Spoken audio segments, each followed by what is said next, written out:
Test, test, test. Oh, wait, I didn't do... Oh, I didn't... No, I shouldn't have gone live yet. Fuck. Fuck. Okay, well, I'm not going to post my link. I forgot to check all my shit. Forgot to absolutely check all my shit. Well, I'm not going to end it now. Fuck me. Okay, I'm going to have to do the voice test live. I forgot I have to do a bunch of shit first to make sure this is correct. You know what? I'm just going to... Wait, is that a bad idea to assume it's correct? That feels risky. Feels risky. But no, you know what? Fuck it. We're trusting. We're trusting that I've set everything up correctly, which maybe you know what? I'm just gonna wait, is that a bad idea? Can you hear me, Brett? At least is that part working? Okay, it sounds good. The thing is, I don't know if it's gonna sound good when I open up the Discord, but we're gonna find out. We're gonna find out. Good to see Brett, by the way.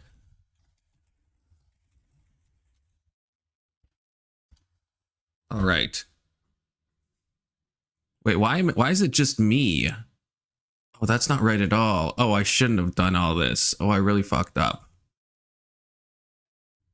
Okay, I don't want to like open the wrong thing and like okay, let me be very cautious.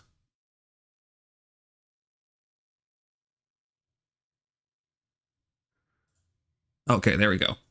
Okay, that should be right. That should be right. I really should have. Am I muted? Am I actually muted? Are you joking me? Yeah, let me be very cautious.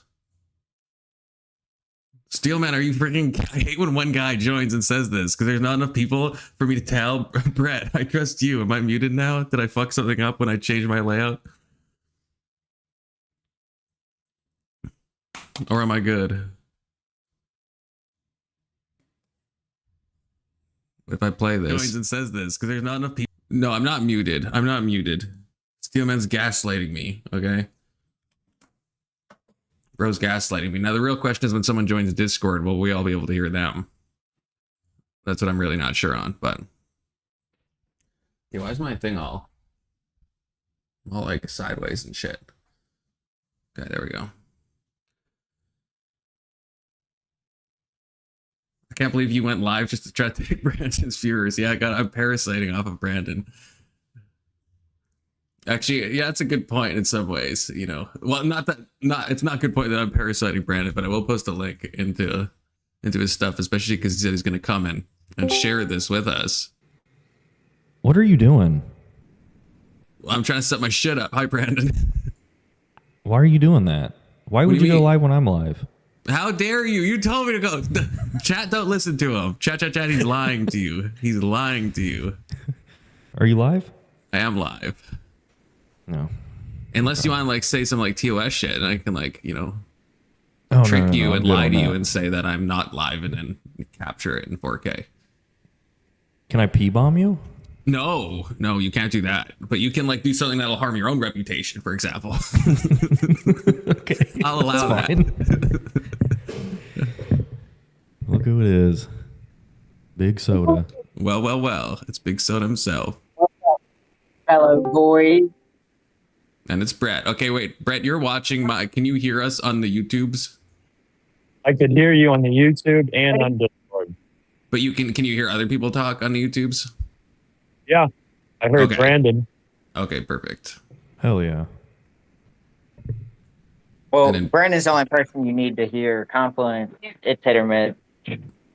It's true. Well, with Soda, I know he knows the way, so it's all right. I don't need to hear you. All right. And then, yeah, do you want me to play this video here? Or? Yeah, I want to hear your reactions, Brandon, and chime in with my own. Can your audience hear us, by the way, or does it only work in one direction? I'm praying to God they can hear you. Chat, can you hear the other people here? Brandon's chat. You're on TikTok, right? Hi, TikTok. No, fuck that. That's too risky. What are you streaming on? Just YouTube. Well, sometimes I see I feel like you're talking to other chat, or is that just in the past? Do you used to stream on TikTok?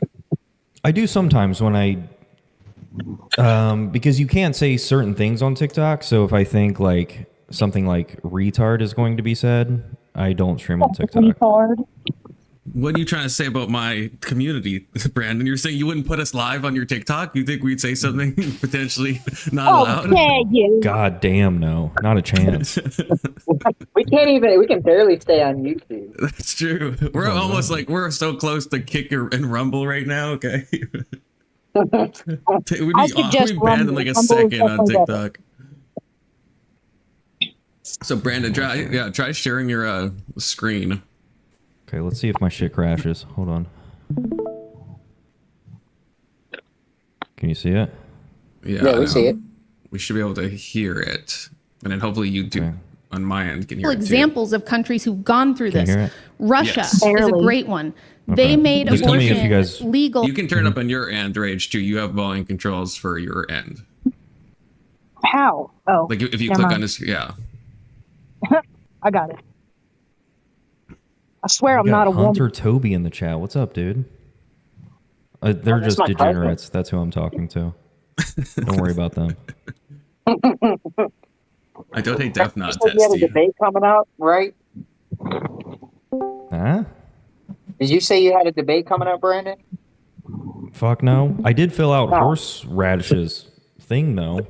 I mean, I There never is did that. too. Does Horseradish like do auditions for debate, or he just lets anybody who applies come on? No, you have They to look like. confident, I had to though. dress up in a dress and heels and send him a video. It Yeah, was you have to weird. do like a humiliation kind of ritual. Yeah, That's what I figured. right. Red lipstick, everything, the whole shebang. Brandon, if I end up judging you on horses, that'll be so funny if it ends up working out that way. I fucking love that. I hope so. What the hell is going on in Hey, here? Futoy. And thank you, Tester, for the $2. Yeah, why, Paige? Why were you posting thirst traps of Big Soda? Kind of crazy. Because he looked so handsome. I thought he looked so handsome in that picture, and he goes and says, "Oh, I have a big nose." That Yeah, picture made my you. nose was. My nose. You was should have looking seen the extra before. sharp. Brandon, you don't have to wait for us to like stop talking. You know, we can. There will be probably us talking during the video about the video, but hopefully we'll stay Oh, on sure. track. All right, just say pause it whenever you guys want to pause it. Okay. All right. All right. I don't know how long I'm going to be on here, but I'll let you know. And paid for in state hospitals under Lenin. And it was so bad, like the demographic cliff was so bad for Russia that by the time Stalin came to power, he had to roll all of that back.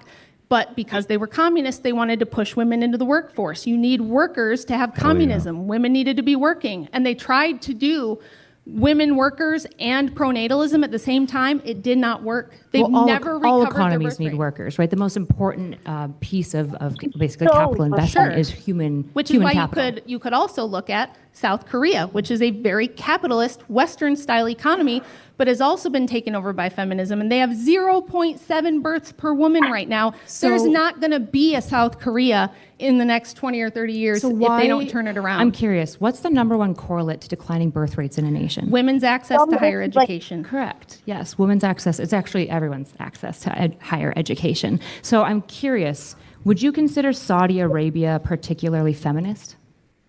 Hell yeah. Not particularly feminist, Qatar? no. But no. Okay, so the Gulf states also have declining birth rates, but feminism isn't causing that. What's happening there? Because they've started.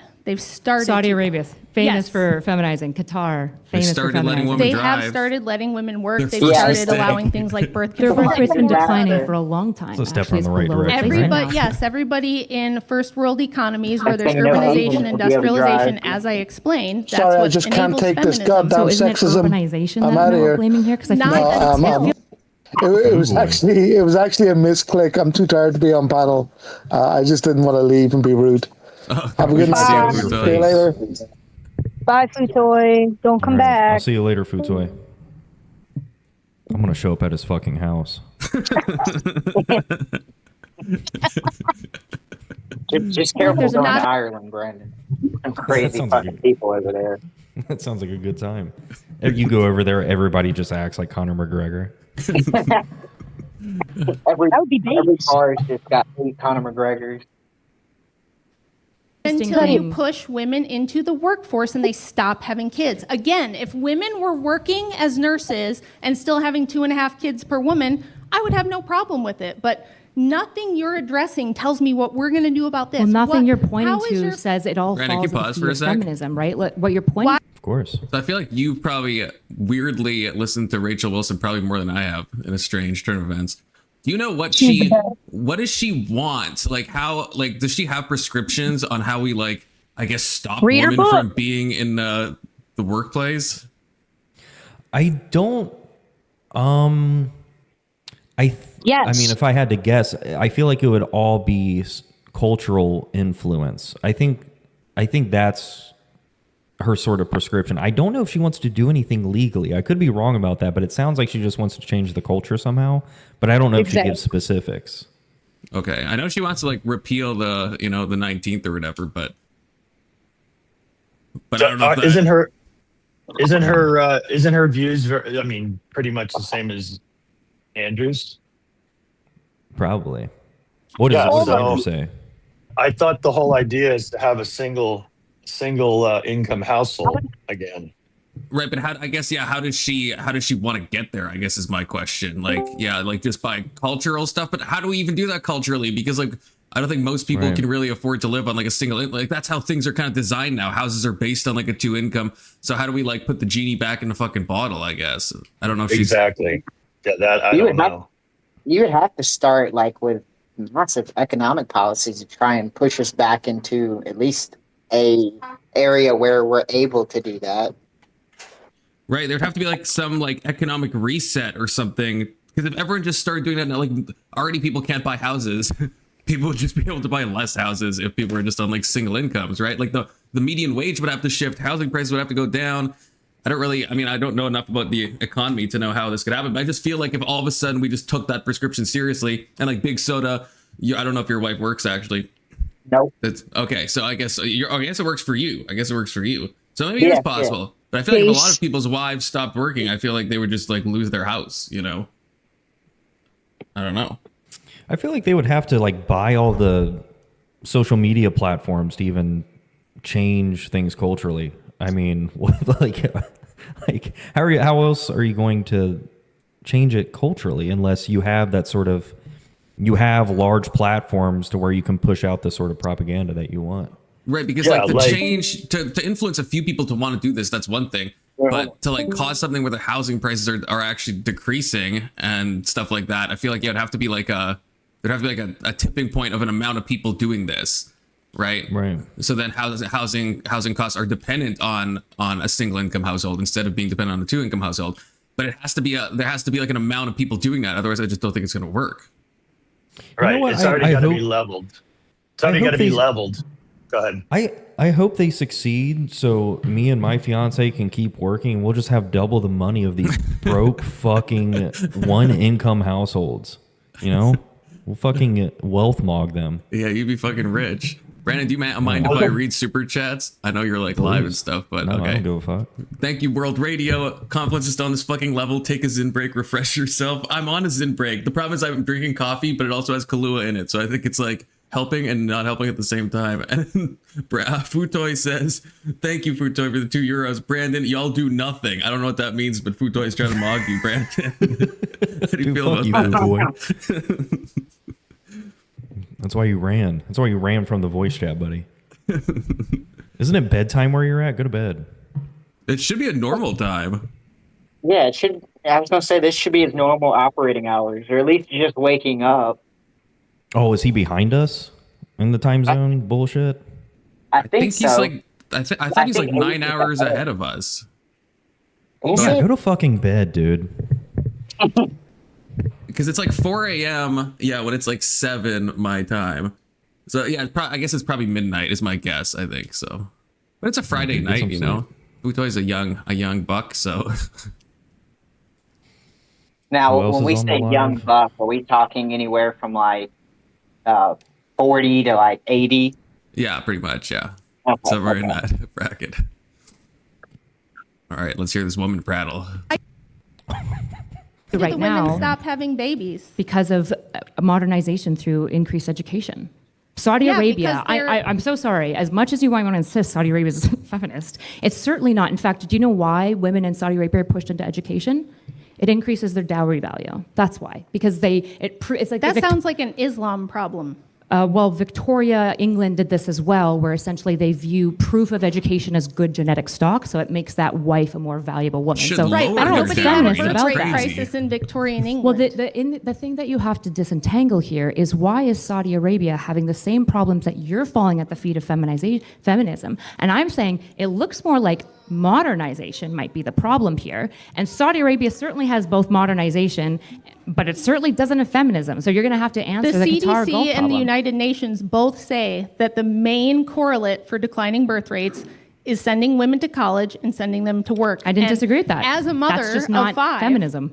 as a mother of necessarily. 5, you cannot have more than maybe one child and work full time because you have to outsource motherhood to daycare, which Why? is expensive. What do you mean, why? Why do we have the runaway cost issues in America? Runaway what? Cost issues in America. It's not runaway cost issues. It's the fact not? that It's not affordable right now. It's you tougher. can't make daycare cheap enough for it to offset the cost of a woman working full time. That's math.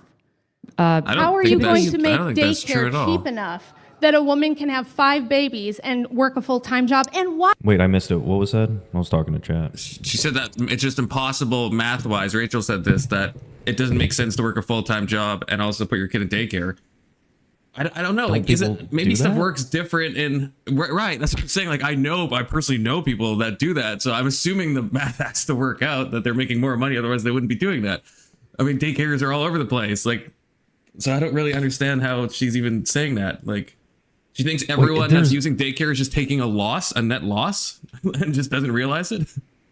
Well, the Why would you Somalis want- There's no way she said Right that. now? Hold on. You Tougher. can't make daycare cheap enough for it to offset the cost of a woman working full time. That's math.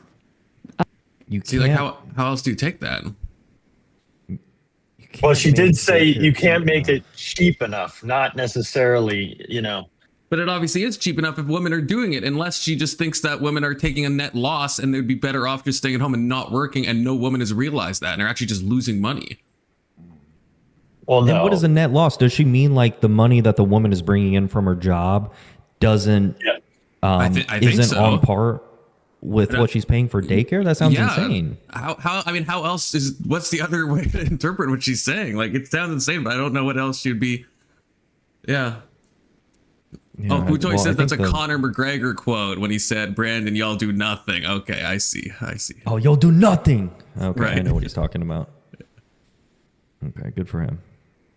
Maybe with Rachel, maybe she needs, the only steel man is she was talking about how she has like 5 kids.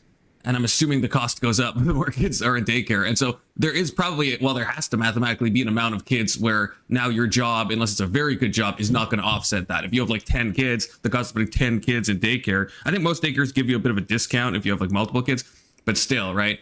But for someone who has like 1 or 2 kids, I don't see how that doesn't make sense.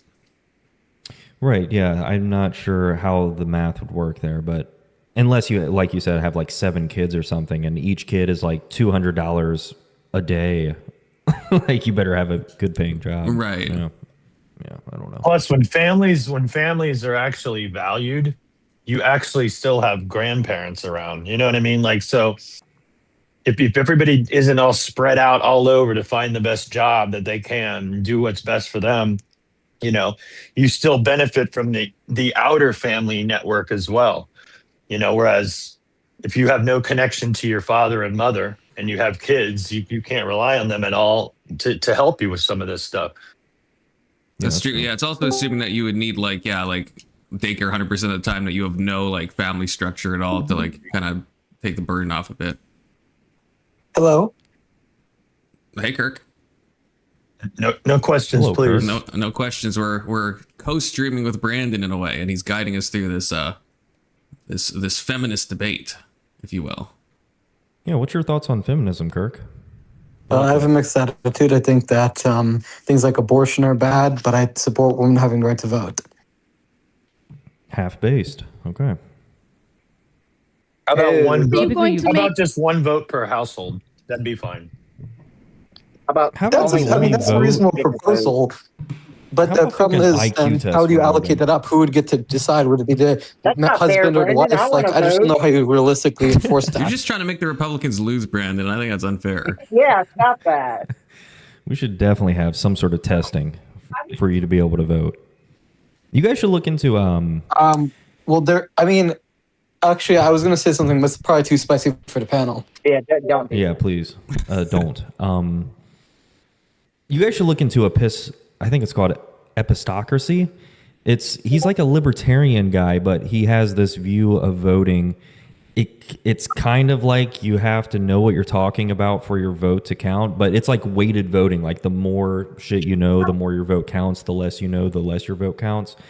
Intuitively, that sounds kind of fucking awesome. I don't want a bunch of idiots voting on shit that they don't know about, but at the same time, how the fuck would you do that without causing? Yeah, it sounds like it would invite a lot of disparities? political corruption.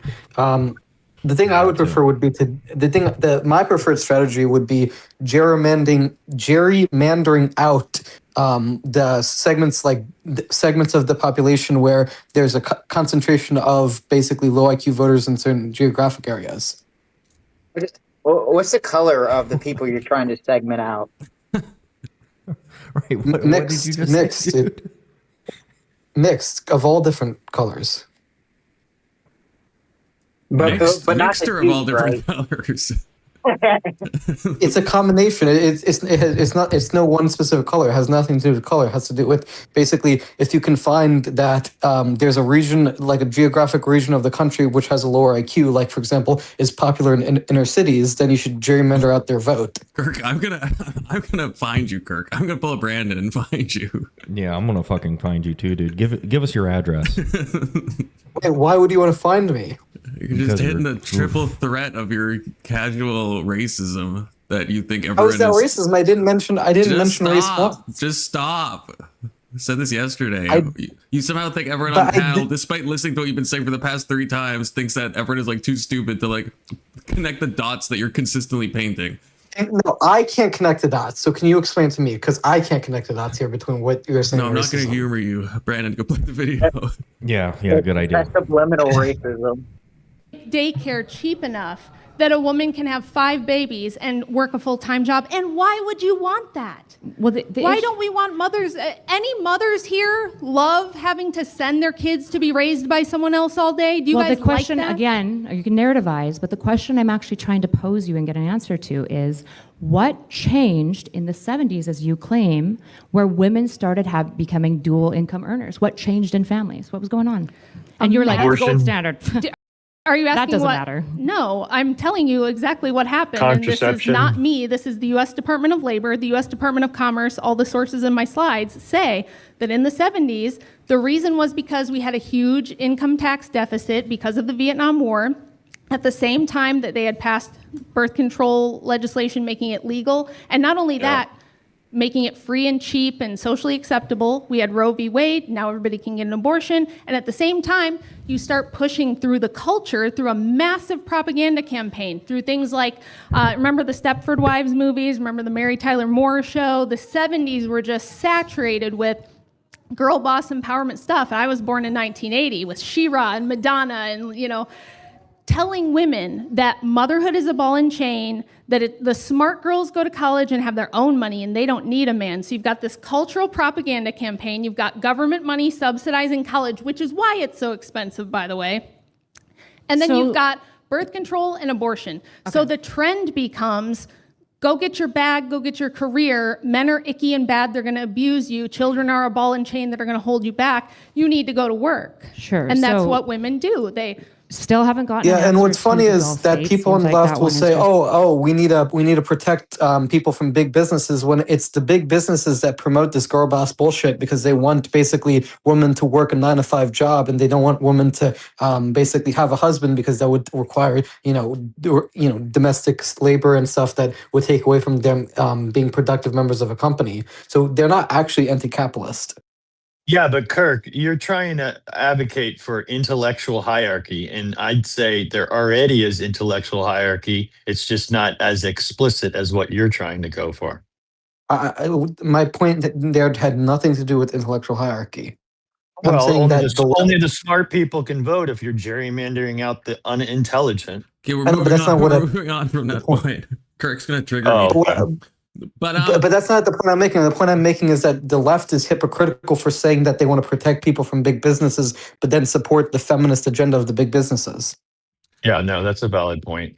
Yeah, I think that's fair. And also, I will say with what the red pill, I think it's right is I do think, unless someone wants to challenge me on this, but I think the main cause probably is the birth control and the abortion thing. Like I think that leads to all the other stuff. Now, of course, but this is my argument, I guess, on why I don't know how we would go back, because we obviously can't like uninvent birth control. It's never going to be banned, so we can't just like live in that world.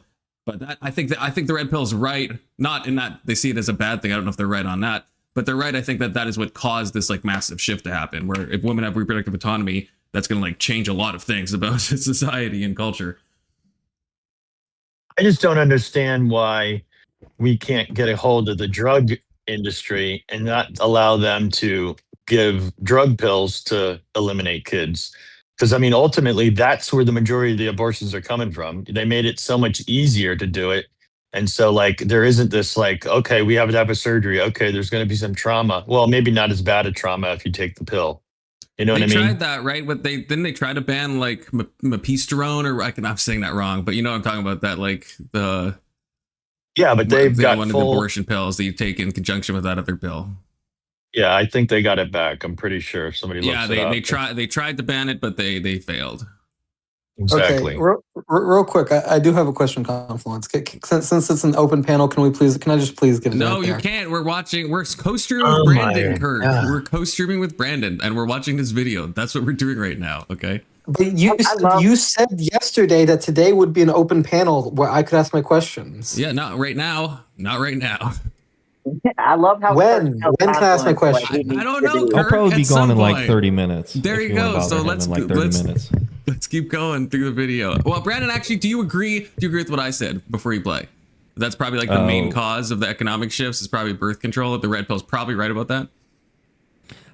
I mean, with stuff like that, like the empirical stuff, it gets really hard. I mean, I can see that playing a major role. I don't know if it's like the main one, but I'm sure you can make an argument for that.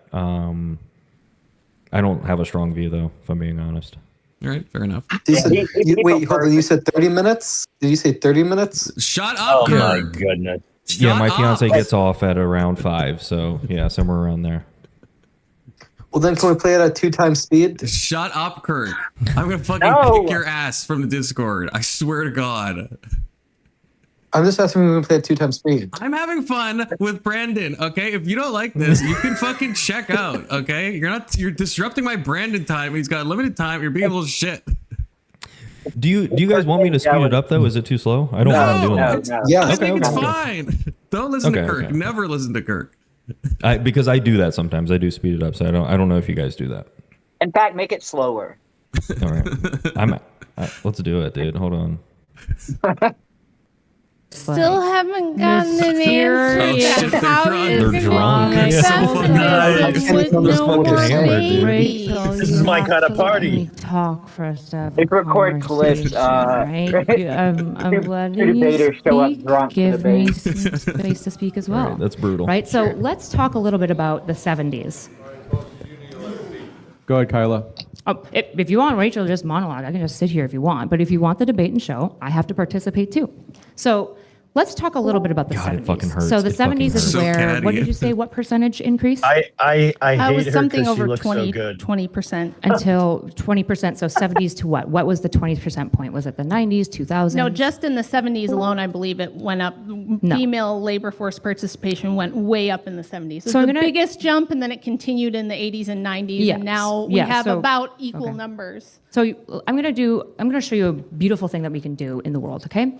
This is a graph. This is a very, Oh, is that what very that is? wonderful graph that makes your point look true. This is your point, okay? So we've got 1975, we've got 39%. It's from the Bureau of Labor I Statistics. love when okay? women You're gonna show love it. graphs. And by 1990s, we have that almost 20% jump to 58%. So And look how who's steep getting that raped? looks. Very spooky, Whoa. spooky graph. Calm down, Whoa. Frankie. Issue with Take 'em. cherry-picked data is that if you zoom out and include all data that's relevant, suddenly different word. spooky lines don't look so Okay, spooky. who's getting diddied In the right now? 70s, nothing magically we're happened co-streaming at all, with someone actually. else. We had a Behave, please. consistent trend Virgil, of I'm women sorry. since the 1950s It's always going she's into mad workplace, that- particularly she's mad they used married the women, because logarithmic unmarried graph, women I always guess. participate in the workforce. Oh, If you okay. actually want a spooky Yeah, graph Brandon's with a big streaming on jump, PBS, the so major watch your point language. when Oh, fuck DBS. women entered the workforce at astronomical everybody numbers. It's a 10% leap in like 4 years. Is this graph? It was World Brandon, War how II. you doing?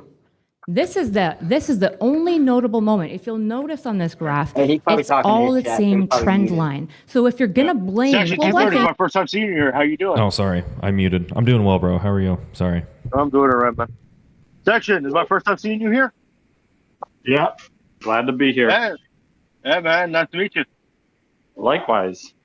Hey, I'm you guys aren't surrounded by gonna. right-wing nut jobs. You guys aren't I gonna. mean, you know.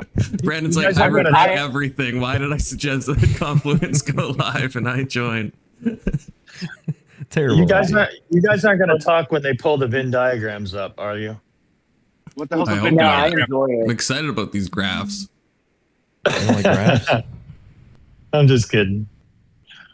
What's a Venn Hold diagram? on, let me finish my thought, then you can attack it. If you're going to blame everything from 1970s forward, you're going to have a tough time because Is it the like a data vagina shows that it's the diagram or something? identical trend since Nah. the 1940s. And if you zoom out 200 years, you get this graph, I which mean, is a U. sounds similar. So It looks like a once you vagina. actually look at the It looks like you whole drew that graph. comprehensive story, your You guys narrative getting off to a falls Venn apart diagram really right now? quickly Is that what I because hear? Nothing I remarkable love happened in the fucking graphs. 1970s except for one thing, and I'm curious if you know what actually happened in the 1970s. Well, Oh. instead of playing pop quiz Kyla, first Good of one. all, here's my So good. it's just your Fucking typical hell, debate dude. move. I just want to be clear. Dude, if brutal. you don't what know do you words, think happened to this? Okay, What do I'll you let think you- about sorry. this? What My happened favorite here? part about Okay, female debates I just are want to the be very faces. clear before I we get thought to the we were personal. going to take turns. I Well, thought we if were we're going going to get to the back and personal forth. insults, I'm just going to quickly respond. I didn't insult you. I just All right, for the new people in the chat, if you want me to pause it, just say pause it, and I'll pause it for you. Pause. If out you the have highlight. something important to It's say, Compliment. Yeah, no Kirk questions. Sorry, Kirk. But fuck you, Kurt. Yeah, we're I not didn't sorry. say that. I like Kirk. Fuck He's you, just. Funky. There you go. Thank you. Good job, Kirk. You got him. It's just weird. pop Notorious quiz your compliment. opponent. It's something you do in every debate. So thank you. The front loading of saying my opponent Kyla will just happen to know way more When you're technological done being offended, information I'll and respond knowledge to the than actual me. point. I mean, know I'll you take wanted it. to have a girl debate, but I would like to stick No, to you said the boy actual debate. argument. So here we are, baby girl. You want the boy debate? We're here. Yeah, we're doing it. What happened? Is she gonna pull out her What penis? happened in the 1970s? Again, What that's happened? so magical. What happened after World War II? What happened To all after those World women War II? who went to work, They what s- did they do? it Did went they go down- back home?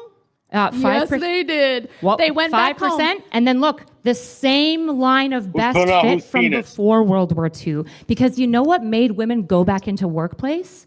Soda, are you Access pulling out to your new own penis? technologies that No, made it easier Frankie, to I'm go back watching to the the debate. workplace. Of course, That's what made I them go already. back. You haven't heard me say this the 3 times I've heard it. Industrialization and technology allowed for this. Yes, obviously. But we wanna that throw it doesn't at the feet of address my feminism. point. That doesn't address the point of what you're going to do about the demographic cliff we're about to fall off of. We can Do get you there. understand how you can possibly have This is a feminism in crazy a pivot. world? If you're going to keep interrupting me, I'll write I'll it just down. ask for time. I'll ask my question after Because you're done. if I interrupt you, it's a big problem. But apparently, I can't speak. I need to participate in order for this to be a conversation, Kyla. I'm going to Ideally, fucking yeah. unalive So- myself. When you monologue for 5 minutes straight, yeah. Typically, I need to None be able to of respond to that. this. Oh, None Wait, of. We pause don't for have to just a spend second. 40 I got minutes one on what happened. question.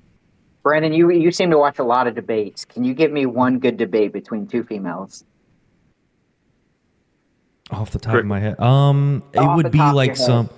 Off the top of my head, no, but I could find you some. But it's not like anybody you would know. It would be some TikTok fill women, you know.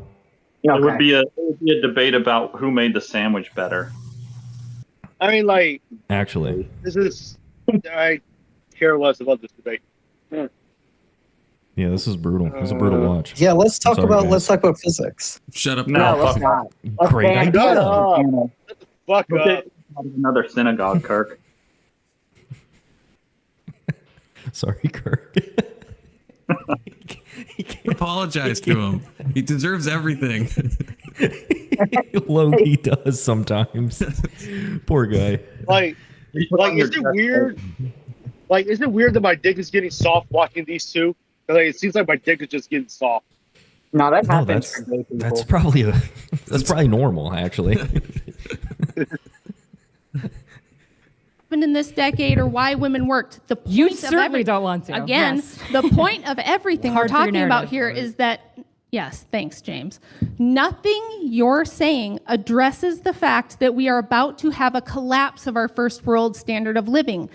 This economy in the West, and it's ubiquitous across all Western nations. In fact, it's so congruent across all of them that it's kind of crazy. Like Is that Rob Statistics in the bottom Canada left corner? has the same GDP numbers that the United States has, that Australia has, that Western Europe has, which is when you push women to go to college hat and is have squeezing his careers head, and so have their probably. own money and be financially independent, they listen and they do that. And they say, if that's what's expected, I'm not going to have kids. Now, again, we can go back and prove this is what happened in Russia, and it didn't matter how many pro-natalist campaigns they had. Women said, if I got to work full time, I can't have 3 or 4 kids. It doesn't work. You look at South Korea, same thing. They don't have communism. I do have a They question. don't have This is pronatalism. directly related It's to a the debate. This actually is directly related to the debate. So, Confluencer Brandon, basically, do you think that the reason they promoted basically women going to college was because of left-wing intellectuals who are funded by the Soviet Union in order to destabilize Western culture? That sounds like a heavy burden. I probably would not accept that. Yeah. Well, so take for example, I don't know if you guys have heard of the Frankfurt School, but they were a group of basically Marxist intellectuals from Germany, and I've heard some people say that like they were doing this to subvert America in order to basically help the Soviet Union by promoting things like feminism and other things like radical feminism. But then every successful country just also started doing that and ended up working weirdly well, at least in terms of like what the Soviet Union would care about. Right, like the second world has lost out, right? So it's like, so I feel like that if that's the idea, then it backfired heavily, and every successful country, right, has women in the workforce and stuff, and women going to college. I mean, I agree, but I don't think that women entering the workforce at the scale that they did was a good thing for America. I guess, but like maybe on like a social level, but in terms of like, again, what you would think would be like some Cold War incentives, obviously it like spurred on the economy, it boosted GDP, it caused the military industrial complex to get even more crazy. Like it worked in a complete opposite direction. So I think, yeah, I would need to see a lot of evidence that this is specifically like a Soviet-led thing. Again, in the entirety of every successful country, and even in developing nations, right, you see women going to college more. So somehow this Soviet plot has like really took hold and is actually like raising all tides in a weird way. So I would think that's unlikely. Well, I mean, but think about it long term. Why is it that America has a diminishing birth rate? Well, I think that's pretty clearly correlated with women entering the workforce en masse. And a diminishing birth rate is good for countries like Russia and China, because Russia and China do want to see America's birth rate fall, because if America's birth rate falls, that means they can maintain their traditions, but, you know, subvert Western culture, basically. Yeah, I guess, I mean, that brings up a question which I don't know the answer to. I don't know if anyone here does. Like, how many women are in the workforce in China? Like, I actually don't know that. Are they like very traditional, or because if their women are entering the workforce, then I don't really think that idea is really holding up. But I don't know. Like, I don't know if China has like a strong like stay-at-home mom culture or not. No, China is all about productivity, work. Do it for the state. Do it for the state. That doesn't mean that they don't want to subvert us by doing shit like feminism in our country and stuff like that. They definitely do that, and we have evidence that they push that kind of propaganda. But something that Kirk is probably mentioning, something that Kirk is about the reason for women workforce. 320 million women in China are in the workforce, which makes up 43% of China's total workforce. Okay, so that's a totally different thing. But that's a totally different thing, though, from our version of feminism here in the West, because in China it's about the state. If the women are in the workforce, that means they're doing it for the state. That's been implemented since Mao Zedong in the 60s and 70s. That's been implemented.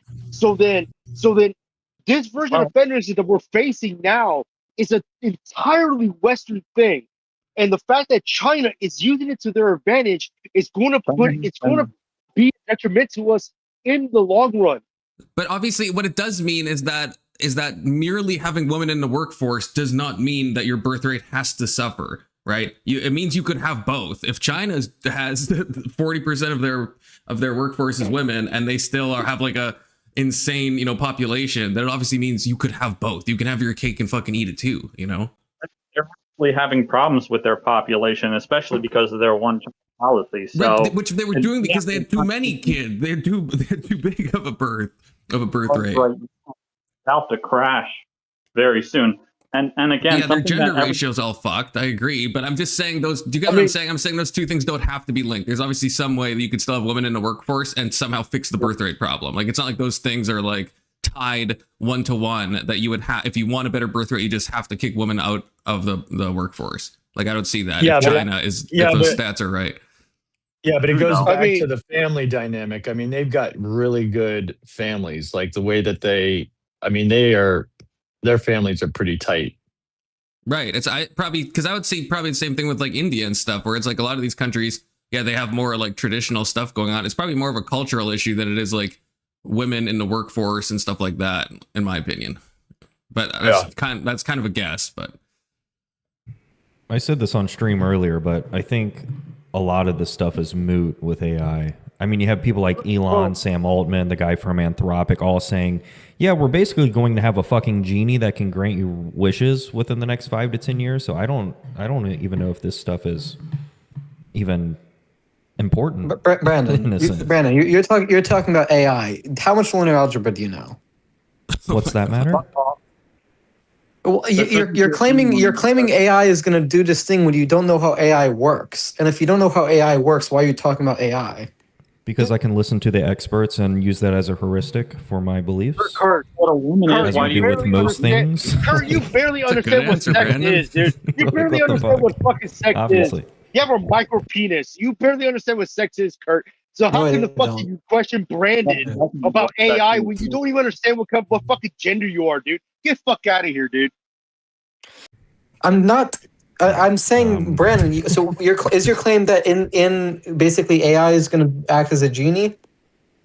I don't know if it'll be literally like a genie, but I think the point they're making is the sort of abundance that we're going to see is going to be unprecedented. But the thing is, how are you going to know if that's true if you don't know anything about the mathematics of how AI actually works or large language models?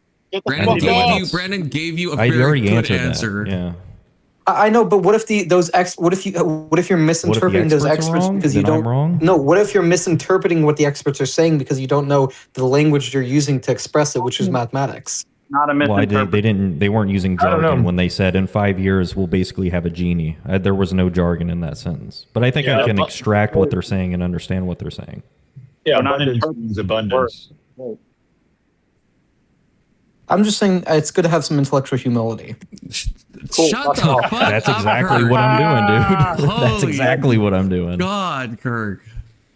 Fucking crazy. I'm trusting the experts, dude. Crazy thing for Kirk to say. I know. He's mogging him, huh? Self-awareness of zero. Brandon, or Kirk, if you come at Brandon, you better not miss. Or show up at the house. Actually. He's already got his flight booked to Ireland. Now he's going to do a little stopover in where the fuck you live, Kirk. Yeah. Give me your fucking address, dude. Oh, we got Corinth in the chat. What's up, Corinth? All right, here we go. Here we go, boys. Capitalist Western style economy, and they can't even reproduce the Korean woman. Okay. It's a serious problem that arguing over the gold standard or the 70s or women should have choices. First of all, they've always had choices. Second of all, just less. If you don't address this problem, you can kiss feminism goodbye. You won't have it anymore. It won't exist. There's this really famous, actually you introduced me to this researcher, Joseph Miller, because you cite him a few times. There's a great conversation that the anti-suffragettes had where they insisted that, oh, by God, if the feminists, if all this happens, the world is going to collapse. People have been insisting that the world is going to collapse in the next 10 years. I mean, they're like climate people as well. We're insisting that we were going to die in the next 10 years as well. It's just fear mongering that's not typically based in reality. Now, I know you want to run away from counter information that is disconfirming of your narrative, but you still need to deal with the Gulf states, right? Qatar having declining birth rate. It's not feminism. Is it's that a first modernization. world country you want to live in? No, I want to live here, which has feminism and a booming GDP and like one of the best countries on the earth. That's why I'm here. Well, what are we going to do? Yeah, it's great. It's great right now, but your field of psychology that you got your degree in is so oversaturated. We have, and it's almost all women. It's like 88% women. Not going to deal with the golfs, though. We're just going to run from that one. I'll just come back. I mean, write it down. psychology is such, and psychotherapy are such bullshit fields, and a large part of that is the feminization, because basically, psychology is a soft science for a reason, and it doesn't really use like quantitative, rigorous methods. I love that everyone probably watching this understands that this is like a weird pivot that Rachel is doing, and you're like, you know what? I'm going to go along with this unrelated pivot. Let's talk about that. Well, because the point I'm making is that the connection of this to female psychology is that she's criticizing psychology and the feminization of it, as I understand her. And what I'm saying is the reason that psychology is so feminized is because it's such a soft science and it's not really quantitative. That's not my point. Stop being intellectually dishonest?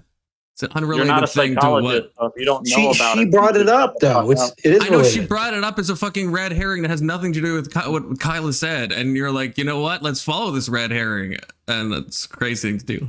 But either way, this nation comparing is a false equivalence. I don't see the correlation. She shouldn't have argued feminism is a problem in all countries. I mean, I really wouldn't even have gone there.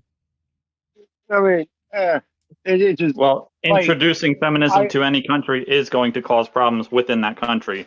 I agree. I agree with that. It's just that it was a weird pivot that she did, and it's really unrelated, because if she put out the fucking thing of saying that, well, Qatar's birth rate is declining, how are you going to fix that? And what's weird is this, because Qatar is a Muslim country, like the Muslims are all about making children.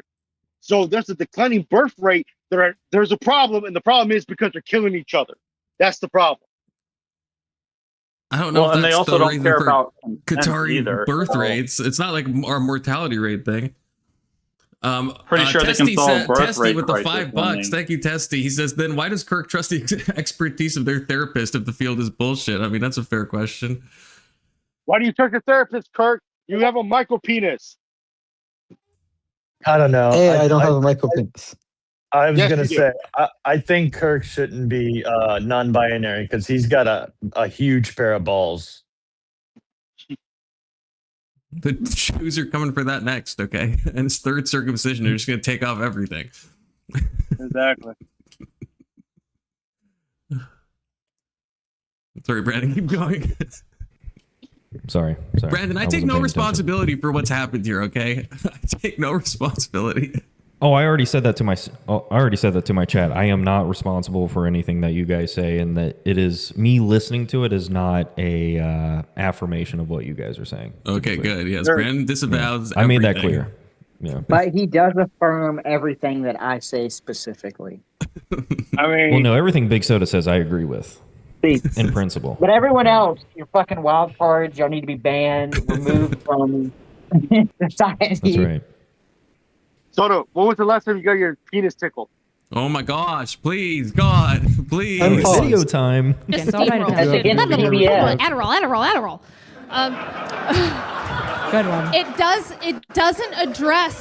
doesn't address the problem that you have, which is the paradox of pushing women into work and telling them to be career women like you, and then they don't have children.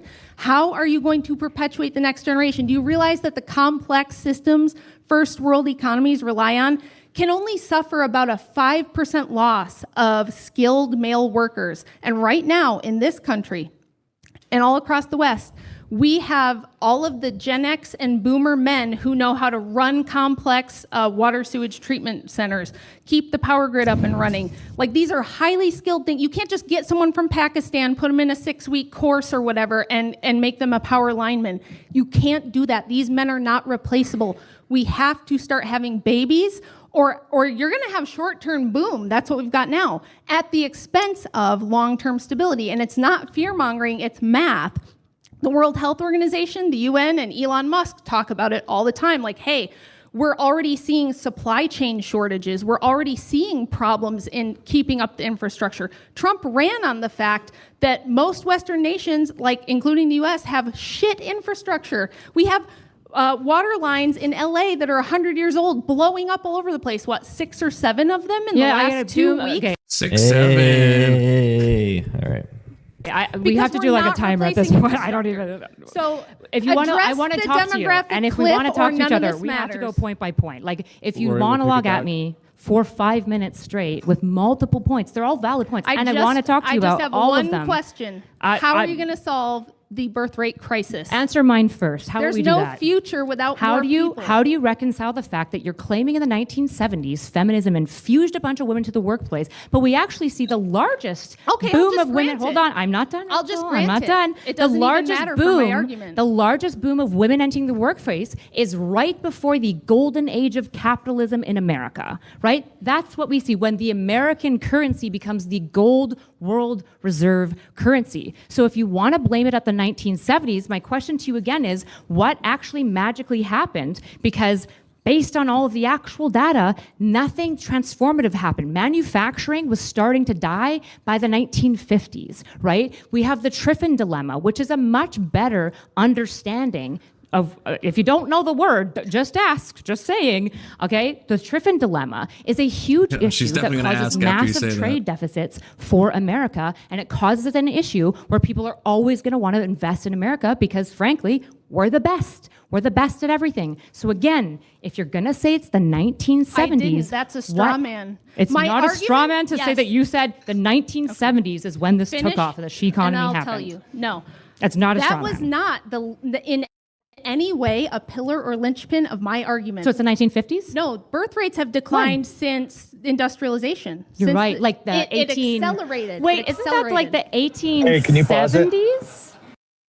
Hey, so Yes, I just looked this up. 1975, conservatives to liberal women, it was about 2.1 to 1.8 how many kids they had. And then if you go to the 1980s, it goes to liberal women dropped to 60% versus 65% conservative. But here's the crazy part. Now, liberal women are only producing 40%. 40% of them are producing kids, when conservative women are 71%. So maybe we can just breed out the libtards. Maybe that's how this will work. How does that math work? Hold on. Liberal women have 40% of the kids, and then No. Say it again. Liberal women, of liberal women, only 40% are having children. Of conservative women, 71% are Yeah, having but children. isn't there a lot more I liberal see. women than conservative women, like in total numbers?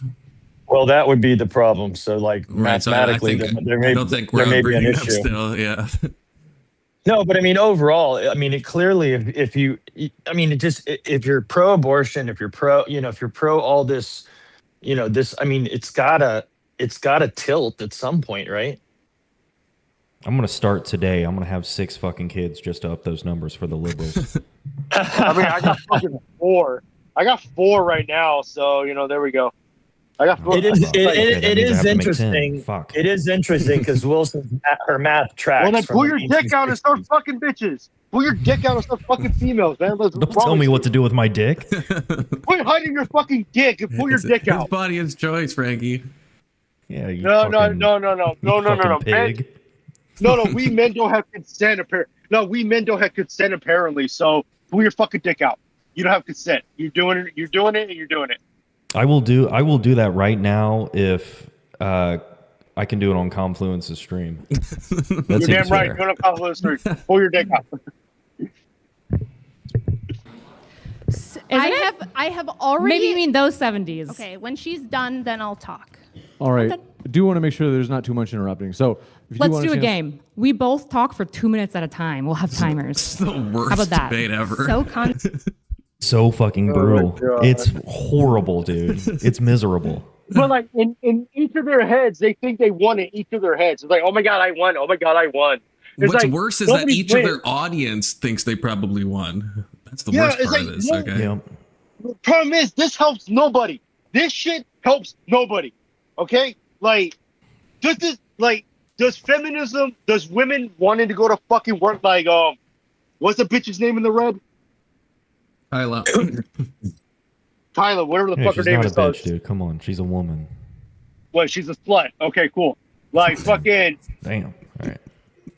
Like, if she gets a fucking job, like, who does that hurt? And who does that hurt? Does that hurt you? Does it hurt me? No. Does that fucking, it's going to cause the destruction in the United States? No. Like, there's worse things that's going to destroy the United States than fucking women going to a fucking job, dude. Like, I don't fucking get it. Her particular job is manipulating a whole generation of women. So I could argue to that point. Like manipulate. Okay, so her actual job is to manipulate women into what? Into being a libtard. I mean, okay, look, if bitches are too dumb to understand what real reality is, then why the fuck should they have any input? They should just be fuck toys, and that's it. They like most. Oh my God. Most fucking libtarded women are. They're fuck toys. Y'all gotta settle down a little bit. Am I right or wrong? I'm going to write you in for president, dude. Like, am I right or am I fucking wrong though? Oh, you're probably wrong, but I'm still going to vote for you. Like how am I wrong? It's like most elections. Like, for example, that one bitch, Kylie, whatever the fuck her name is. Like, I guarantee you, she's not fucking smart. She's just saying smart shit, and I guarantee she's just a fuck toy in the background. So like, bleh. You know what I'm saying? Nope. Great criticisms, Frankie.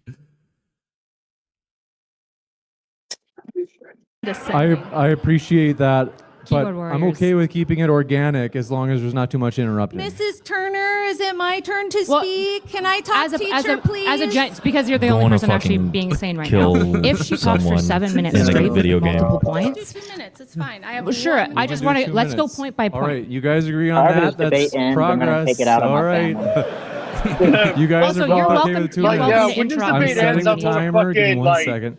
I'm And gonna watch a femboy do Rachel, some you want to weird go shit. first? Sure. Okay. So I think you were gonna do that either way. You're totally fighting a straw man. You completely made up this idea that my whole argument rests on something fundamental changing in the 70s. I'll just grant everything you said. Agrippa's Oh my trilemma, God, whatever you want. Oh, Agrippa's Birth trilemma rates have mentioned. been on the decline since industrialization. I didn't say that no women ever worked before the 70s. I said that's the point where it really accelerated and took off and became mainstream, totally socially acceptable, the norm. Now, if you're a stay-at-home mom, that's the weird, creepy thing. That's when that changed. Doesn't matter. It started in the 1800s with industrialization, urbanization, and women going to work. Yes, that's when the birth rates began to decline. And the my sexual God. liberation stuff, It's factual. whether it's no-fault Okay, yeah, divorce, but- all birth right, control hold on. pills, abortion, Hold on. Okay, you know what was the cause of the birth decline in China? The one-child policy. It wasn't women going to work. It was you can only have one kid. Wait, And then what happened? More Did boys. she bring up China again? No, she didn't. No, she didn't bring up Okay. China. But hold on, I'm making a point. You fuck. Talking about America right now. Yeah. But I'm making a This point. is you America. fuck. Confluence, you're in fucking Canada. You're in the 51st state. Don't wanna fucking hear it. Don't threaten me with a good time. All right, but it's like fucking hell. Is it really that detrimental that a fucking female is going to fucking work? Yes. Probably not Oh, in it- a lot of cases.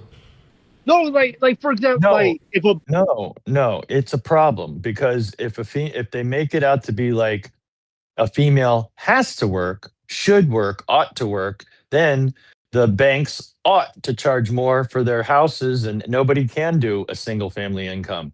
So even the ones that are, that is true. and then even the ones that are That is true. conservative, even the ones that are conservative that desire to have the life that they want to live the way they want to live it, they can't because they're pigeonholed by this bullshit. Well, and also supply and demand for every woman that's in a workplace. That means that employers can pay each worker less. Exactly. Those So, women yeah, are it's a stealing pro- our jobs. Okay, that's what I've always Well, said. Yeah, it's not even about stealing them. It's like if they can just lower the wages no matter what, then even if you do both work, now you're both making less money. And it's like you have to both work in order to have the same shit that a guy could earn on his own back in the day. Yeah, Okay, I mean, that's true. so at first, That might be it was, Nixon's fault, though, Loki. So at first, hold on, damn it. Where you guys? Sorry, I had him. I'm trying to get her in. Hey, I'm gonna let y'all go. I'm gonna let y'all go, guys. I'll talk to y'all later. See Frankie. Peace. Hey, sir. You know, I've been trying to get Def Knot onto the show, and I feel like after Frankie's stuff, if she's still watching you, Brad, it's never gonna happen. It's never gonna happen. Oh, she's still in the chat. Yeah, she's not coming on your panel ever. I don't blame her.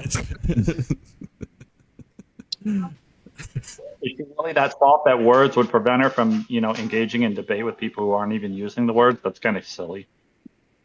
Yeah, well, maybe I should be there. I'll be the semi-normal person. That way she feels kind of normal.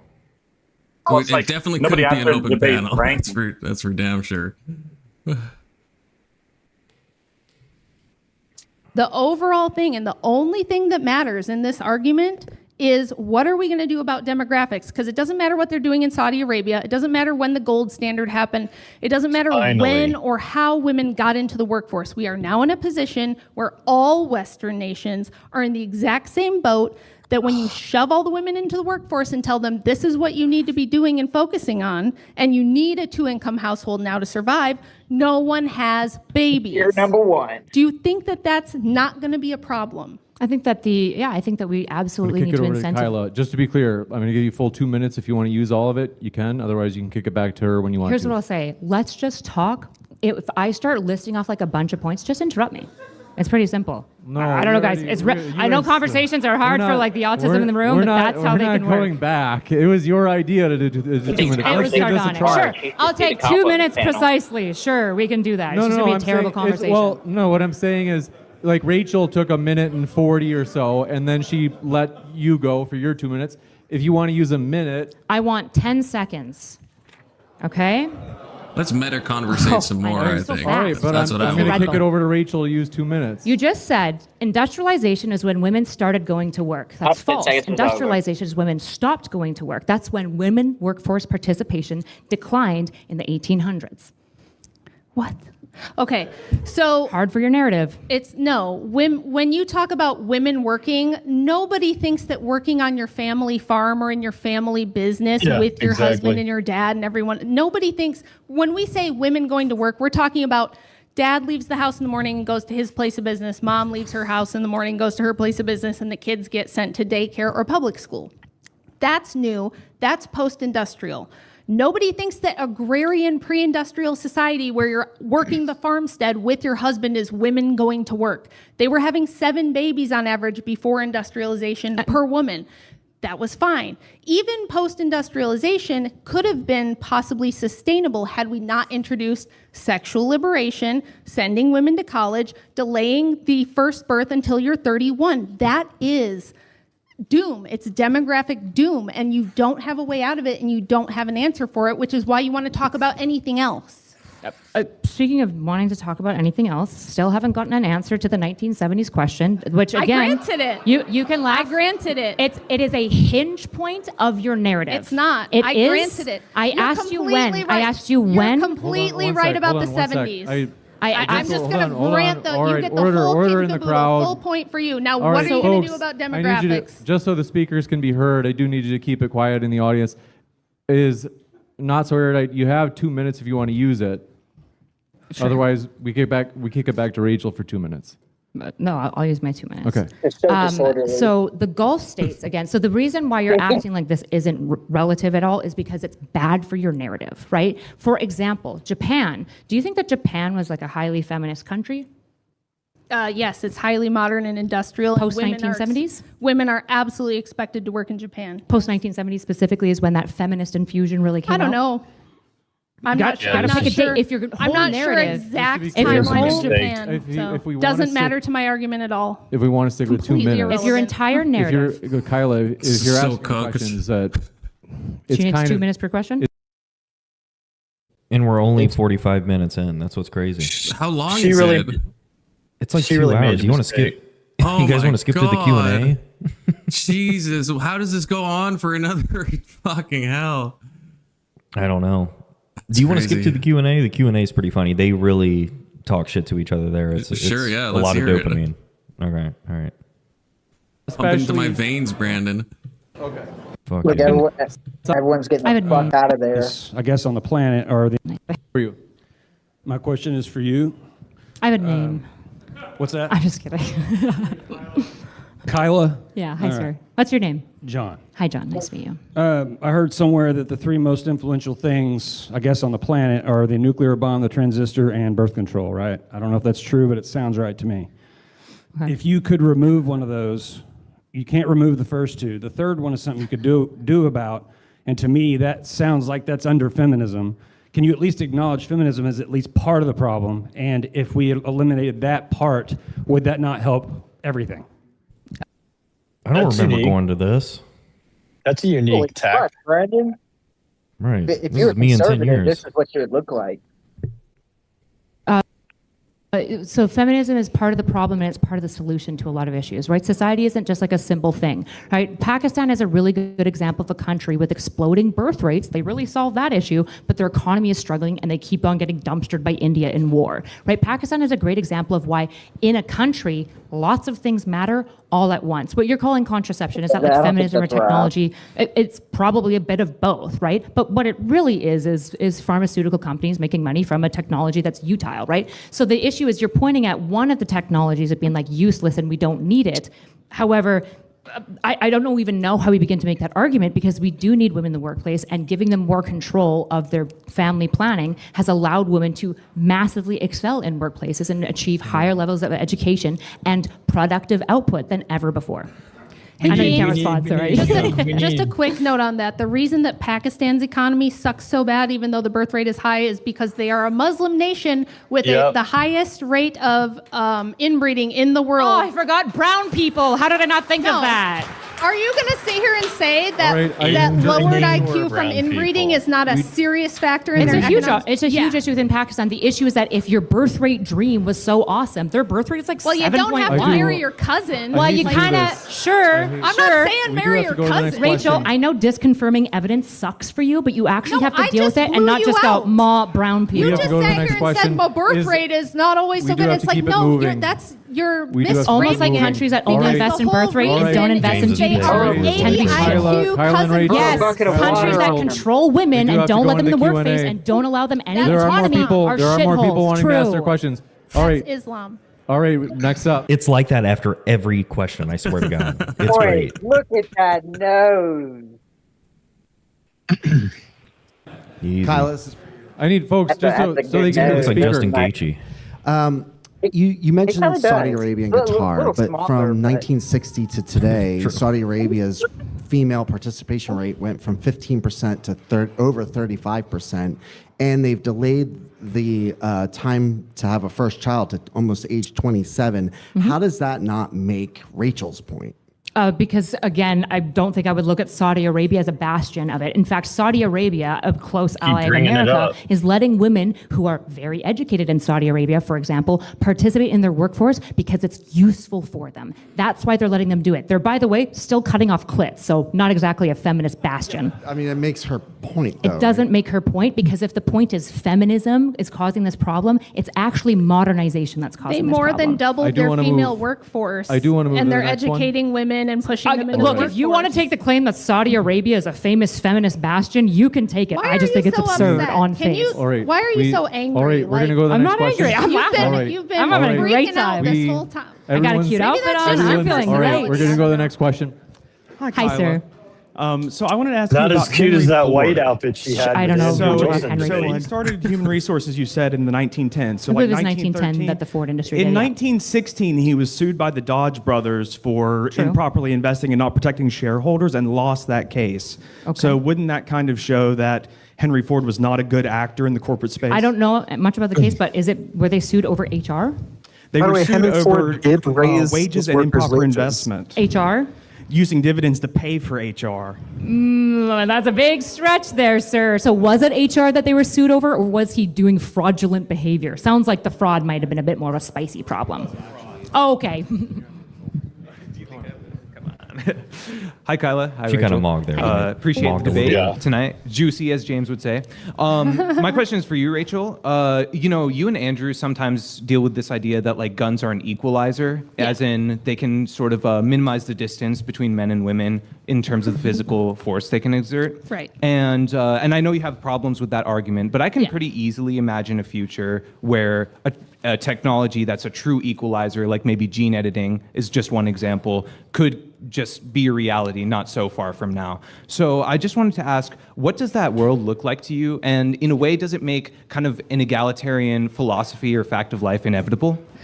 Does the gene editing you're talking about make it so that men can have babies? Probably not for a while. Probably not for a long time. Then I would say no. Will it make it so that we have women that are the same rough size and strength as men? Because if it basically, unless you're going to turn Rachel, women famous into men, biologist then no. here, by the way, knows a lot about CRISPR, I'm sure. Did you know that that's what the technology is called, by the way? It's CRISPR. Yeah. Thanks, Fucking pop Mrs. quiz Turner. Kyla. Look, Fucking, baby girl, you're gonna love when I go through your book. I Okay. love when she educates When did Hypatia? Who's You don't have to Hypatia, know by the way? almost anything about biology to know that it's very hard to gene edit such that men could give birth. You don't have to know almost anything about biology to make that knowledge claim. I mean, that's true. That's why I don't like these people who say, "Oh, you have to be an expert in this or an expert in and that." I can't right now. I would like to get You mean like what you did to like Brandon insulting about me, Rachel, AI? but first of all, I'm between not me and you, insulting I'm mugging you. True section. Thank you. Every single day. We're gonna move. But second We're gonna of move all, the next who's question. Hypatia? Tyriak. Yeah, you don't want to answer, What's do crack? you? Yeah, so Kyla, I was wondering, like, what is the proposed solution from feminism? Because in terms of Rachel's proposed Can you solution, say that again? Sorry. what is the proposed solution from Can't understand a fucking word he's saying. It's Bricky. Sorry. No, it's fucking Teriak, dude. Teriak. Not Oh, is it really? Yeah. Oh, I was just making a joke. I didn't know someone known. Yeah, that's hilarious. feminism that we're going to get at least 1 million lives back into the economy for workers and all that stuff. This is what Rachel's talking about with the mathematics. We get rid of elective abortion. That's By the way, if you don't speak American, 1 million you shouldn't be lives invited. each year coming into America. Yeah, a lot of those. What's So the ironically getting rid of the better than abortion nothing. also means that you're going to have a massive amount of those lives going on the Go back. welfare state, which I think you guys don't like. Actually, It's still more the of it. solution for birthright that I've offered a number of times is we need modernization solutions. So probably tax credits, making it affordable to have children, making it easier for moms to stay home or work at home and be economically successful. There's a lot of things that we need to try. It's not really a simple solution because it's not a simple problem anymore with modern technology. But we should try things, and we haven't really tried enough things, and we should. Yeah, so 1 million lives a year is not worth banning elective abortion, is what Much you're saying. bigger tax base to help fund those social safety nets. Again, unless they're on welfare, which you would assume that they're going to be if they're being born to you would single not mothers. assume that they're all going to grow up and be on welfare. I wouldn't Absolutely assume not. all of them, but I would guess that it would probably be 20 to 30% Damn, of they them need to because tell these probably the people to women sit most down. likely to seek Why- who abortions the are going to be fuck is women in that? situations where they become single mothers. tenth And Yeah, so I know, those right? children are going to be on welfare, Hey, which is going to be Alex. costing tax receipts. So I guess your system, not Hey, so what's up? great. It feels really great when you chat GBT All your right, numbers. When you we're gonna actually get jump real about into the economics, next it question. kind of falls apart. We're jumping to the next question. I'm sure if you talk faster and say more, everyone will think you won. I'm sure that if you're just bitchy and We're gonna go- rude, everyone will we're think gonna you're go to funny. James. We're going to go to James. The level of All right, so my cattiness question- After is every fucking question, ridiculous. dude. It is ridiculous. It's great. For Kyla, so if greater, it's based Holy off something you shit! said in your opening. If greater I know this reproductive guy. autonomy Steel- this is predictably Steelman? results in more murdered that's Steelman. babies, what's the No, benefit you of dumbass, that you apparently autonomy don't know him. that It was is her opening. justifying? I don't know That's his name. fucking- I mean, he does That's have a mushroom Toy. on the back of his head, it looks like, but Man, That's Speakeasy what looks Futoy so looks like. different, like standing up than I would have expected. That's what, crazy. what is that in the back Wait, of his head? is- I have to know. Is this flower? Steelman actually? it's- For real? It's Speakeasy, Speakeasy. dude. Speakeasy. Okay, sorry. No, wait, hold on. I debated Steelman on Speakeasy. You debated Steelborn on Speakeasy. Jesus Okay, God. sorry. I'm 3 parts of the maze. I'm trying to find my way out of the maze. Okay, I'm reading Don Quixote. I'm distracted. You know, That's how Easy's got beneath those drip, people though. are. Brandon, can we It's agree okay. on that? Easy's got fucking drip. I don't care what anyone says. I don't care what anyone Oh yeah. says. Oh yeah. Dude's got motion. Yeah. Does the Speakeasy still come on your panels? By the way, he hasn't. I haven't seen him in a while. Confluence? I think he walked away. They're I hear him in the background. Or he heard you speak. Yeah, he has. I mean, obviously not since DebateCon. They rated me on one of the days what's up, of Alex? his DebateCon, and I ended the stream like 10 seconds later without realizing it, which is unfortunate. The outcome. I don't think anywhere in my opening I talk about reproductive autonomy. Greater. We're gonna go to James. All right, so my question's for Kyla. So if greater, it's based off something you said in your opening. If greater reproductive autonomy predictably results in more murdered babies, what's the benefit of that autonomy that was is her opening. justifying the outcome? I don't think anywhere in my opening I talk about reproductive autonomy. Like that was her. No, you said that You it's said the better if women have predictability. control over their You said these things were reproduction, they can- predictabilities when you were Do you talking think about. reproductive autonomy just means abortion? It results. Are you going to Are you answer gonna answer my that question? Or question? are you asking me questions? Yeah, I'm following up because you talk about reproductive autonomy. You want to answer autonomy. the question or no? Do you want to know anything that you're talking about? What's reproductive This is autonomy? that likability problem Andrew was talking about. Yeah, I mean, there's one thing. he's being asked a direct question, and she just keeps baiting and I don't know. This is really bad faith on her end. Kirk, have you never met a woman? Yeah, she should answer directly. That's right. I mean, she should answer every question directly. True. I think The only everyone woman should. Kirk's ever met is his stepmom. Your stepmom should do this. Stacey? It's the main woman I see every day too, so I mean that's kind of fair. Well, I don't have stepmom, so it doesn't make sense. I don't know who I'm banging then, Kirk. I don't know. Sorry. Keep going, Brandon. All right, let's rein it What in. in a room full of Rachel All right. fans? They like Can you you- more? That's crazy. Can You know, it can helps you your just arguments if you're hold not on. insufferable. All right, sorry to I do would- this. it's but I do have to- actually- I you do being have to- insufferable is good All right, for your sorry to do arguments, this. actually. Please, just to get That's through, funny. just to No, get through everybody people's likes questions. me. That's Just to not get through. true. I'm very popular. Just to get through well people's liked. questions. Can you restate your question in a rephrase it? Do you want to just talk about abortion? Sounds like you want to talk about abortion. Okay, do you want to Relax, answer sir. my Keyboard question warrior or do you want to elsewhere. ask me questions again? Okay. If Go greater reproductive autonomy results in more murdered babies, what's the benefit of that autonomy that justifies that outcome? The benefit of more reproductive autonomy for women is that they're able to better control family planning, which allows them to do things like investing in a career and investing in better marriage status, which is why college women, by the way, have the happiest education. So reproductive autonomy allows them to decide when they go to college because they can offset having children, which is good. It also results in things like abortion, which I agree, it would be great to get those numbers down, but that's why it's valuable, because it does more than just one thing. Again, that what you just said is okay. Is Oh, get out of here. as You're a not even keeping benefit. up. Get out. We're gonna go to the next question. Okay. All right. Your mom's super proud of you, though. Proud of you. Well, probably not, actually. Jesus. This is a PR disaster. All right, we're gonna go to the next question. You are not All going right. to recover. We're gonna go to the It's next not. question. I can assure you. Who would invite Here we you go. to an event What was- after it, the way? She probably should have pointed out that she doesn't think abortion is murder, though, because it sounds like what she's She saying. does. I think she does to an extent. Oh yeah, because yeah, I think you're right. I think she just thinks ensoulment or whatever doesn't happen at conception. Yes, yeah, that's right. Yeah, true. Because she's still like a Christian, quote unquote. Yeah, quote Who's the unquote, Catholic kind of like Church you, believe right? till, like- How dare You're a, you, Brandon. you're a Christian too, quote unquote. Wait, is she Protestant or Catholic? Protestant.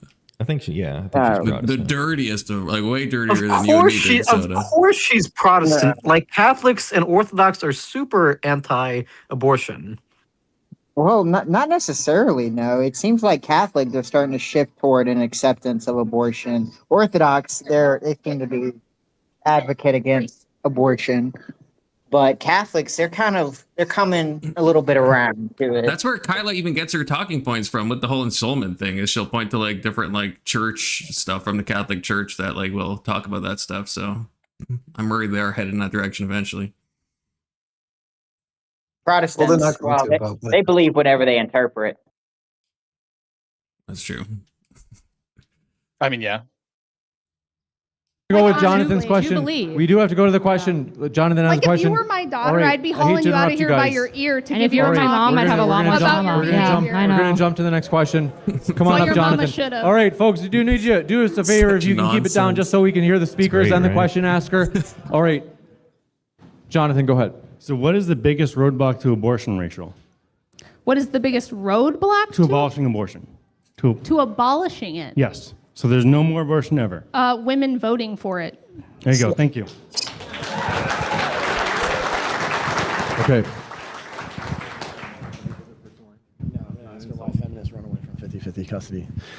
You guys talked today about about how men work and why they don't get to spend time with their children. But feminists constantly run away from the issue that men are treated unfairly in family courts, and that here in Dallas, 95% of the time custody is awarded to women, and they take those children and they abuse men and take our children away from us in family courts. So what is feminism going to come to the table and make 50-50 shared custody the standard bills and stop voting to take away our children from us all the time? Yeah, so I'm guessing that you're not particularly familiar with my work, right? Not everything that feminists do I think is good. I actually think that what you're highlighting here is a really big issue, which is why when I started my work in debate, I was in men's spaces advocating for male issues. Family court planning and, for example, things like financial abortion are rights that men don't have access to that creates an unequal rights. And I think that that's an issue that we have to address. And I think the fact that fathers are assumed de facto to not be a good caregiver and therefore they get limited access to their children is a fucking tragedy. I totally agree with you.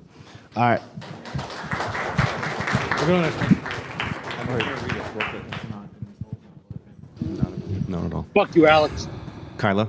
Hi. You you said too, something man. I really liked. My name's Chris. Hi, Chris. Fuck it. You said something Alan, did you profound. think One of the it's best soft things I whenever you were heard all night, watching them actually. two argue? And I want to acknowledge it. And you stated what you invest in early in life Bitch and yields the best Andrew Wilson's returns. wife, the blonde lady. Is it your position that women should not invest does in it their get families soft? when I young? mean, it Are wasn't those hard to begin returns not with, as so I don't valuable as know. serving a corporation? So, like, or what, you're being a thinking of boss Uber or anything? babe Frankie, I'm that can trying to get hear the fired question. when the boss's nephew needs a hobby?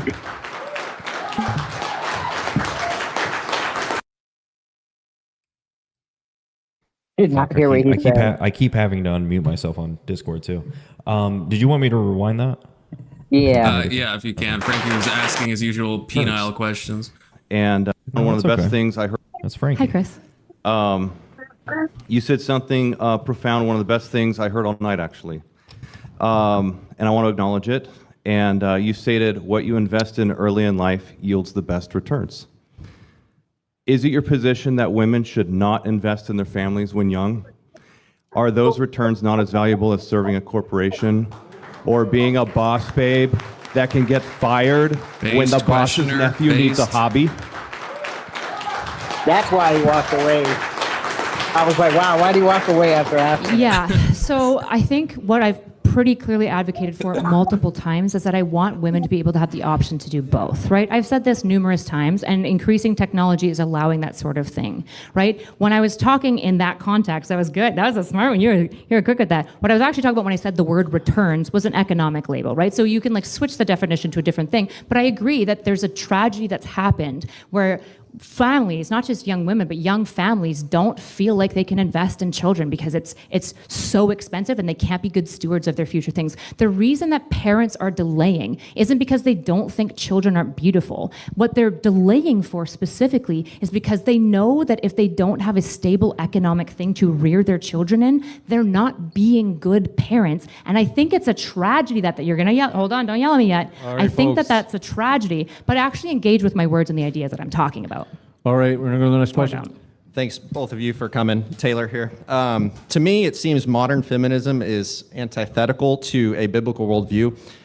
From your earlier debate with Andrew, which I listened to, it appears you keep a fairly sharp separation between your private faith and how you would integrate that with politics, et cetera. My question is this: do you believe the Bible affirms the equal ontological value of men and women while also establishing a specific order of responsibility, God, man, wife, children, for example? If so, isn't this consistent to hold that a society could still follow that biblical order with men as the primary heads of voting, repeal the 19th, public life, primary breadwinner, while fully affirming women's equal value ontologically and encouraging distinct roles? This was the arrangement before the boom of feminism and seemed to sustain a strong society. And why wouldn't that be a good solution, even though it does seem far-fetched? Okay, do you want... Longest fucking question of my life. God damn. I was fucking raging waiting for him to get to the end of that. Fucking hell. Do you want to tackle the theological question or the like policy question first? Because there's kind of two baked in there. Yeah, whichever you address first. Okay, sure. So when it comes to like a theological question, I think one of the most important things that we need to recognize from the Bible, and most of you are going to disagree with me on this, is that it is not a prescription for statehood. In fact, it's a strong resistance to that, right? Jesus, for example, was quite resistant to being named as the Messiah and King and creating a kingdom of Israel. This is the Protestant. This is the Protestant lie. So you might theologically disagree with me, but when I look at the these idea things that you can interpret Jesus and Jesus was a hippie and all this, like all of this is downstream from the Lutheran idea of sola scriptura. That you have the scripture, you can interpret it, and you might go by the Council of Nicaea.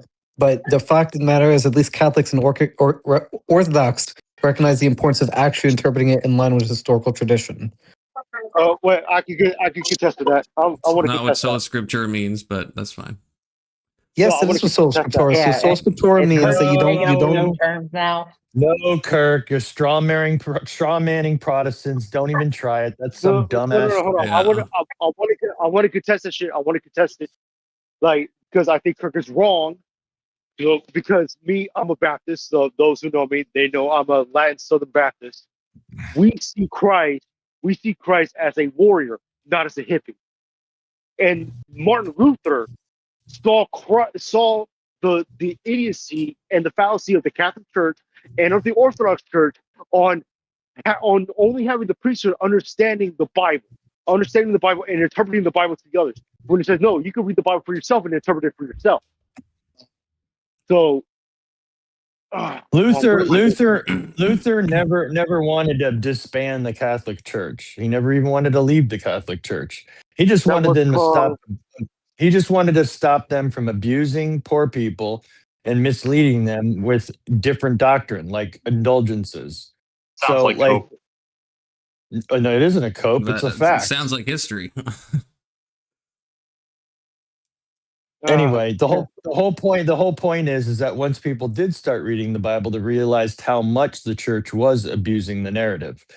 So the idea that it's all because of Protestants, I'll give you the fact that if Protestants are going about the minimum standard for salvation, which is the gospel, and that's all they care about, that is going to breed all these denominations that are going to have a lot more liberal tendencies. But you have a lot of liberal cliques and all these other denominations like Orthodoxy, like Catholics, they have liberal Orthodox cliques too. doesn't have liberal. No, they don't. Oh, yeah. Where do you think all these Orthodox are coming from right now? The new ones. Eastern Orthodox primarily.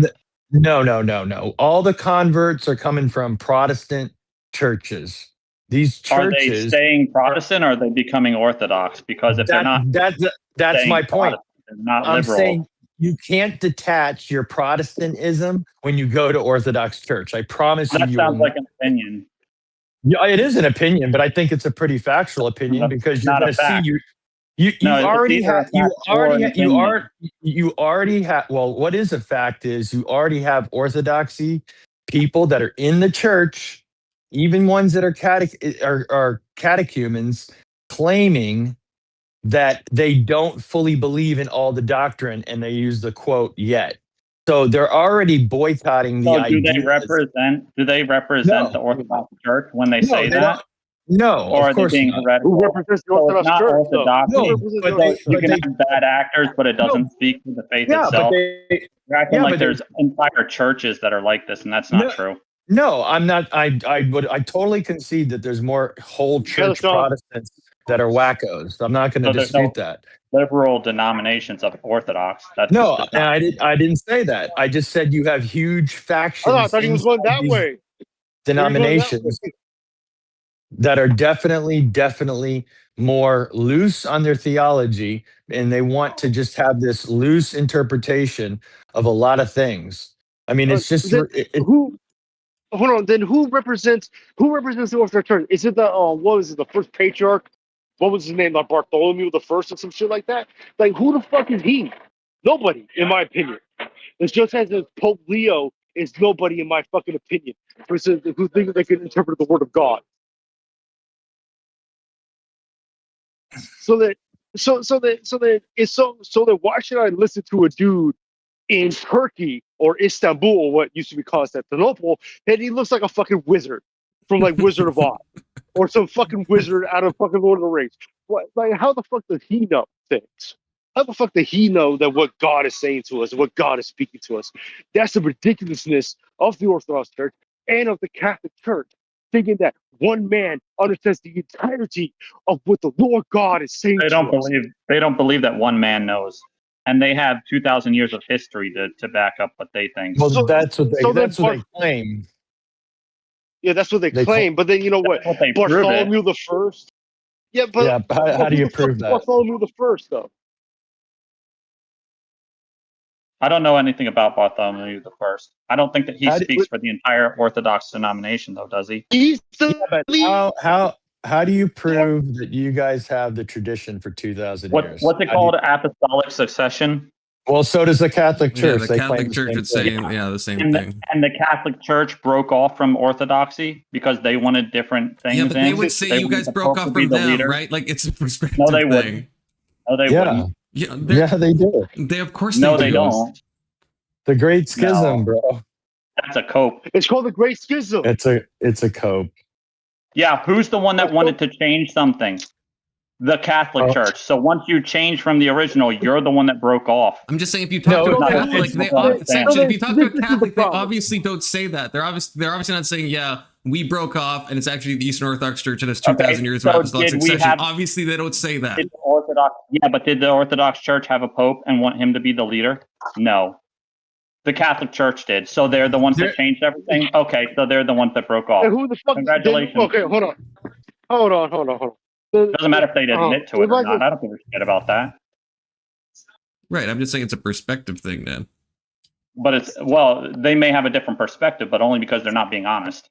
I understand. I don't really know. No, it's pretty easy. We didn't have a pope before. They wanted to have a pope, and that's why they created their own version of it, so they could have the pope. If you branch off from the original there's thing, a pope long before the first schism section. What are you talking about? Yeah, so Peter was the first pope. Peter was the first fucking pope because he's Did he call himself a pope? Did he call himself a pope? He didn't. He called himself okay, so then he wasn't a pope. But he was considered an an apostle. The Pope is He's not a just pope. the Pope is just the Western term for their archbishop. They didn't start calling him Pope till later on, but they would say our succession goes back multiple archbishops. They just refer to their archbishop as the Pope. All right, so the Pope is from Oman, by the way. Pope and gave him more power, then that's when it changed. Okay, so it changed because of a disagreement of theology based on the Filioque way. So the Catholics have always believed that Jesus and the Son, or the Holy Spirit comes from both the Jesus and the Son, and the Orthodox said no because it specifically doesn't say that. We don't include Jesus in the procession of the Holy Spirit. Guys, not to interrupt, but I think I finally got to a checkpoint on the level I've been working on for like 10 hours of stream time over the course of the past 3 streams. I think I finally am at the checkpoint. I think I finally fucking did it. Nice. Okay, so then this 86-year-old man who looks like a wizard, all in black, is the Episcopal Patriarch Bartholomew I, is the current Episcopal Patriarch of Constantinople, serving as the 270th successor of the Apostolic See of St. Andrew. That means that he is the successor of every other fucking pope or their version of a pope that's been around for 270 people. So how is that different than the Catholic Church? It's not. It's the same fucking shit. They just say it in different that they terms. give him like political authority or the ability to run the state like the Pope does, right? Okay, so the Pope has no power. When are they running the state? That's long over. They run the state of the Vatican. That was a question, but yeah. So I mean, does it happen though? Because I don't think that the Orthodox Church does that. Yeah, I agree. They don't. Okay. Okay. I can't think of an example where the Orthodox, did a ceremony for a king or appointed a king or anything like that. I can't think of an example. No, they crowned kings was the West thing, but I'm just saying. What are you talking about? The king? What are you talking about? The Russians crown kings all the time too. They crowned the czars. The czars were the emperors Russian of or the Russia. Russian Yeah, Orthodox? Orthodox was not running the state. Of I'll course, give they them weren't that. running the state. Yeah, we'll give them that. But the problem Because we is, know it's still the popes same in Europe shit. were crowning kings. Yeah, It's still the same shit. What are you talking about? The same shit, Frankie. Okay. Emmett's Frankie. Emmett. All right, Emmett. I'm running away. Who is the same shit? Okay, Frankie. You're cooked now. He knows a hell of a lot more than I do. Yeah, cool. But then Bartholomew the First and Pope Leo are basically the same person, just in two different things. No, they're not the same person. How they're not the same fucking person, Emmett? It's very simple. One of them do you know what dictatus papae is? Okay, Emmett, I can't speak Mexican, so refer in Cuban or English, please. Yes, I know that Latin is Mexican. So, dictatus papae, have you heard of the document? Hold on, I'm gonna about to take a grab- shit. Nobody TOS, please. Have you heard of the document, dictatus papae? Yes, I've heard of the document. Okay, what does it say? Motherfucker! Oh, explain it to me, because Okay. I'm trying to read for something right It now. says motherfucker. Go ahead, please. Yeah. Yeah, the document that says motherfucker, that document, it's different from the one that uses Bartholomew, okay? The Okay, point so then- is, what kind of powers, Then what kind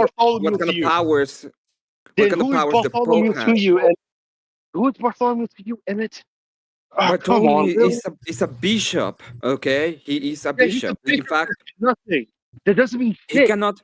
It's very simple. It's very simple. The Pope in the Roman Catholic, one of the things he can do, and he does, is appoint other bishops, and he is the only one who can appoint bishops. Bartholomew, does he have the power to appoint other bishops? And is he Does the only he? one that can appoint bishops? Does No. he? Because you're more knowledgeable No. in the me, The right? the answer is no. So it's a very different. The synodal structure and the structure from the Catholic Church are very different. The other thing that is different is one is the head of a state. The papal states. Okay, they were a thing. They still a thing, even though they're very, very, not a very thing greatly anymore. diminished. They are, because the Vatican is a state. He is The still Vatican, the head of a look, state. I understand that the Vatican is the smallest country in the world. All right, I understand that. And I understand that the Pope, it is the smallest country in the world, motherfucker. So the fuck what? It's still a state. I'm still fucking telling you this shit, damn it. Fuck, Only on Emmett. paper. Only on paper, though. Let's be No, honest. it's not only on paper. It is a state, and it runs as a state. Yeah, well. Here's my. Oh my here's god! my- It runs as a state. It defers its protection to another place, but it can have fucking walls on it, and it can, Right. charge Right. the tax Yes, that it was, and he literally can tell you to get the fuck out of there if they want Emmett, to. Emmett, let me ask you a question, though. This is an honest question. Mhm. What makes you orthodoxy any different than Catholicism when it comes to apostolic succession? Why should we believe your apostolic succession over Catholic's apostolic succession? It's very That's why I'm a simple. Baptist. Shut the fuck up. Okay, it's very simple. It's No, not you shut only the about fuck up, man. apostolic succession. The apostolic succession has to do with the authority that the clergy has, but we don't have one authority. We have multiple authorities when it comes to the church. One of them has to do with the traditions of the church. So if we have the Council of Chalcedon, which is the sixth ecumenical council, and there is a church that is in heresy, not following said council, that is how you know that the church is in heresy, is wrong in what they're doing. In that specific council, it is stated that the church cannot be people that are working in the church, if you have any kind of title in the church, if you're a clerk in the church, you cannot hold any kind of political office. So the fact that you have the Pope as a head of a state is by default a heresy. Okay, so then you're saying that God himself told that to Bartholomew, or told that to Paul? God himself told that to Bartholomew. Do you know what the council is? No, I'm asking you the question. Did God himself say that to who? Yes, God Himself to the power of the Holy Ghost, and in addition to Jesus Christ being the one that is at the head of the church. When the council was ratified as true, it was stated at that point that the church had to follow those kind of commands. So God Himself made the ideas of the church. Where did God Himself say that in the Bible? Oh my God! Don't be dumb, Frankie. Don't make the stupid assertion. Don't make the stupid assertion that it's only in the Bible. Okay. So then, outside the Bible, God's word is outside the Bible as well. Yes. Where in the Bible does it say that we have internet? Where does in the Bible does it say that one man? Where does in the Bible? Does everything come from God, Frankie? Does the Orthodox Church does understand everything what God come is from saying? God, Frankie? Yes or no? What? No. Not everything comes from God. Does the Catholic Church or the Orthodox Church truly understand what God is saying to us? Yes, they follow the will of God, so they come from God in a sense. So then, what's God's will in that then? What's God's will? Okay, yeah. Where in the Bible does it say that the internet exists, Frankie? Or where does the Bible say that they can't Well, you believe office? You believe where in the just, Bible does it say that the internet exists? Anybody can tell me where in the Bible does it say that we're going to have internet? Damn it. Where does the Anybody? Bible say they know that God has told them this? That seems like a skill issue to me, but I could And anybody can answer the question where in the Bible does it say that we're going to have internet? Why do we want, I'm kind of lost. No? Why do we want that? Why do we want the Bible to say that? I just want to know, because apparently it can only exist if fucking states in the Bible. Is Frankie saying that? We have a holistic. I don't think Frankie is saying. I don't think Frankie's saying that. 100%. It's like no, I'm not saying that. Yeah, well, the Bible doesn't exist without the councils. By the way, so your idea of we're in the Bible, because without the councils, we don't even have access to the Bible either. What are you talking about, dude? Emily, you fucking know it. That's bullshit, Emily. You about? know it. Yeah, where exactly in the Bible does it say there are books that go in the Bible? That's bullshit, and you fucking know it. Where in the Bible does it say the books that are in the Bible? And you're saying it was the Orthodoxy Church that actually is the one that made that decision? Where in the Bible does it say what books go in the Bible? Anybody's going to answer that question? Emmett, can I talk? Can I fucking get an answer to the question of where in the Bible does it say what books go in the Bible? Your claim is the Orthodox Church is the one that dictated what the Bible is, and they preserved it. But the Bible was preserved long before your schism. So you're taking claim to something. Also, the Catholic Church takes claim. Also, the Protestant. What is schism? Well, you tell me. When did you guys break off from the Catholic Church? You tell me. We didn't break off from the Catholic Church. We are the Catholic Church. When did you guys separate with different doctrine? We didn't. We have the same doctrine. You guys have the same colloquy? We have always have the same doctrine. Yeah, they never switched their position on the filioque. They went with the literalist take of the filioque.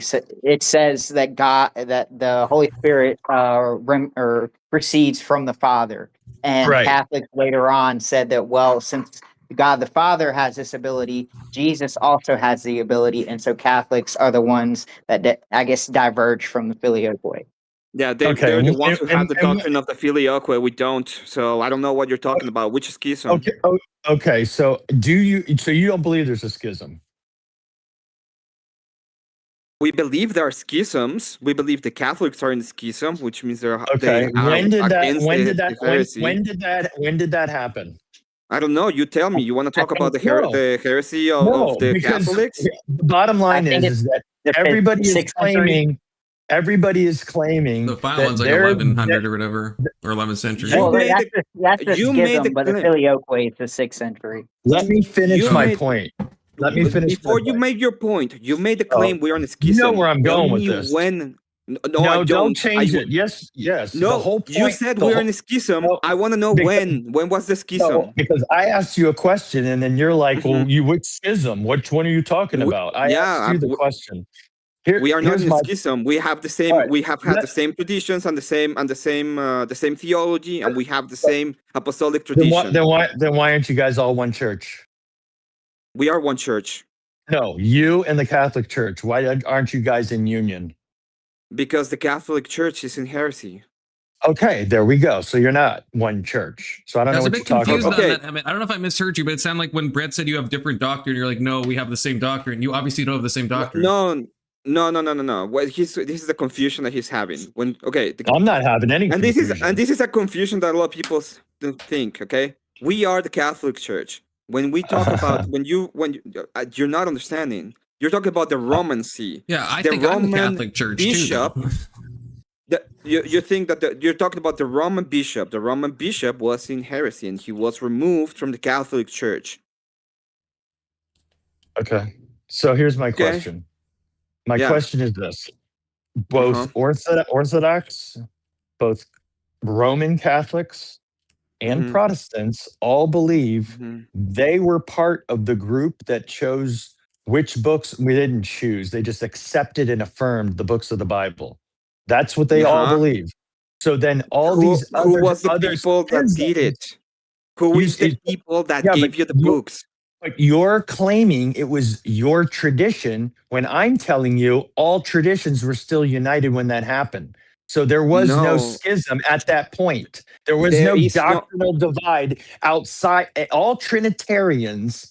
It doesn't matter. What you're accepted- saying doesn't matter. What you're saying doesn't Oh matter. my God! You see, you're claiming No, you're making a categorical error. You're making an error of category. You're thinking that the fact that people broke away and have different traditions, they're still Christians, even if they have different traditions, or they have access to the church if they have different traditions. And I'm saying that we don't.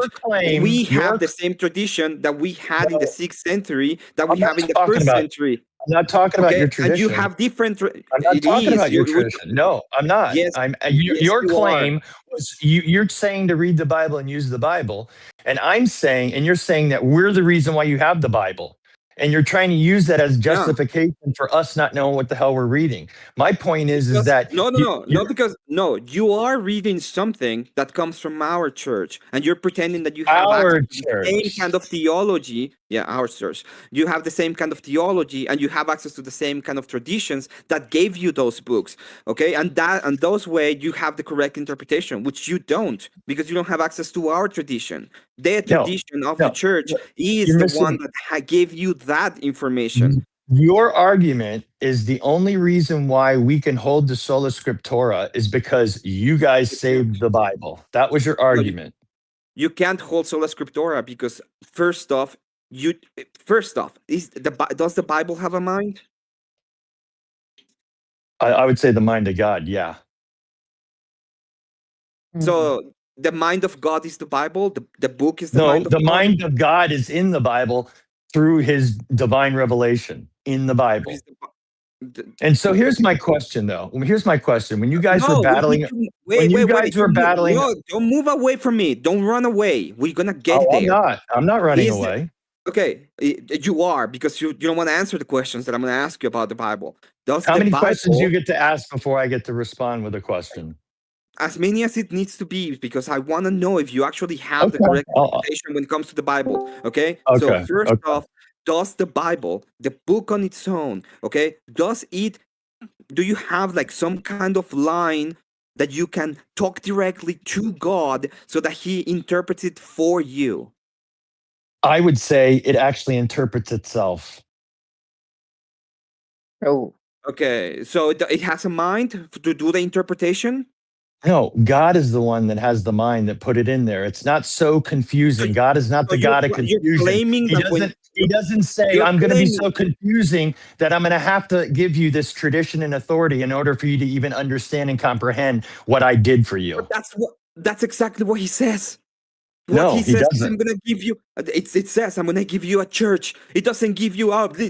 It doesn't say. Where does it say in the Bible? I'm going to give you a church. Where does it say? Where does it say? Where does it say in the Bible that I'm going to give you a church so that you understand the writings that I'm having these guys write? Oh, perfect. You don't have the correct You guys are fucking interpretation. This is why you retards. don't believe this. Brandon, have you ever talked to I yourself? actually agree. I haven't been listening to one sentence, by the way. No, I have there's not been nothing. listening. There's nothing to listen to. I'm Reader, sorry. So whatever I say is correct in my interpretation of things. Well, The that's point- true. I can see that you see it that way. The point that I'm making is when you read the Bible, okay, when you read the Bible, do you become God? Well, when you read the Bible, do you have some sort of special Gnostic revelation that makes you to No. interpret the Bible? No, I do. No. Stop I it, don't. Godwood. Okay, I'm not a fucking prophet when I read the Bible.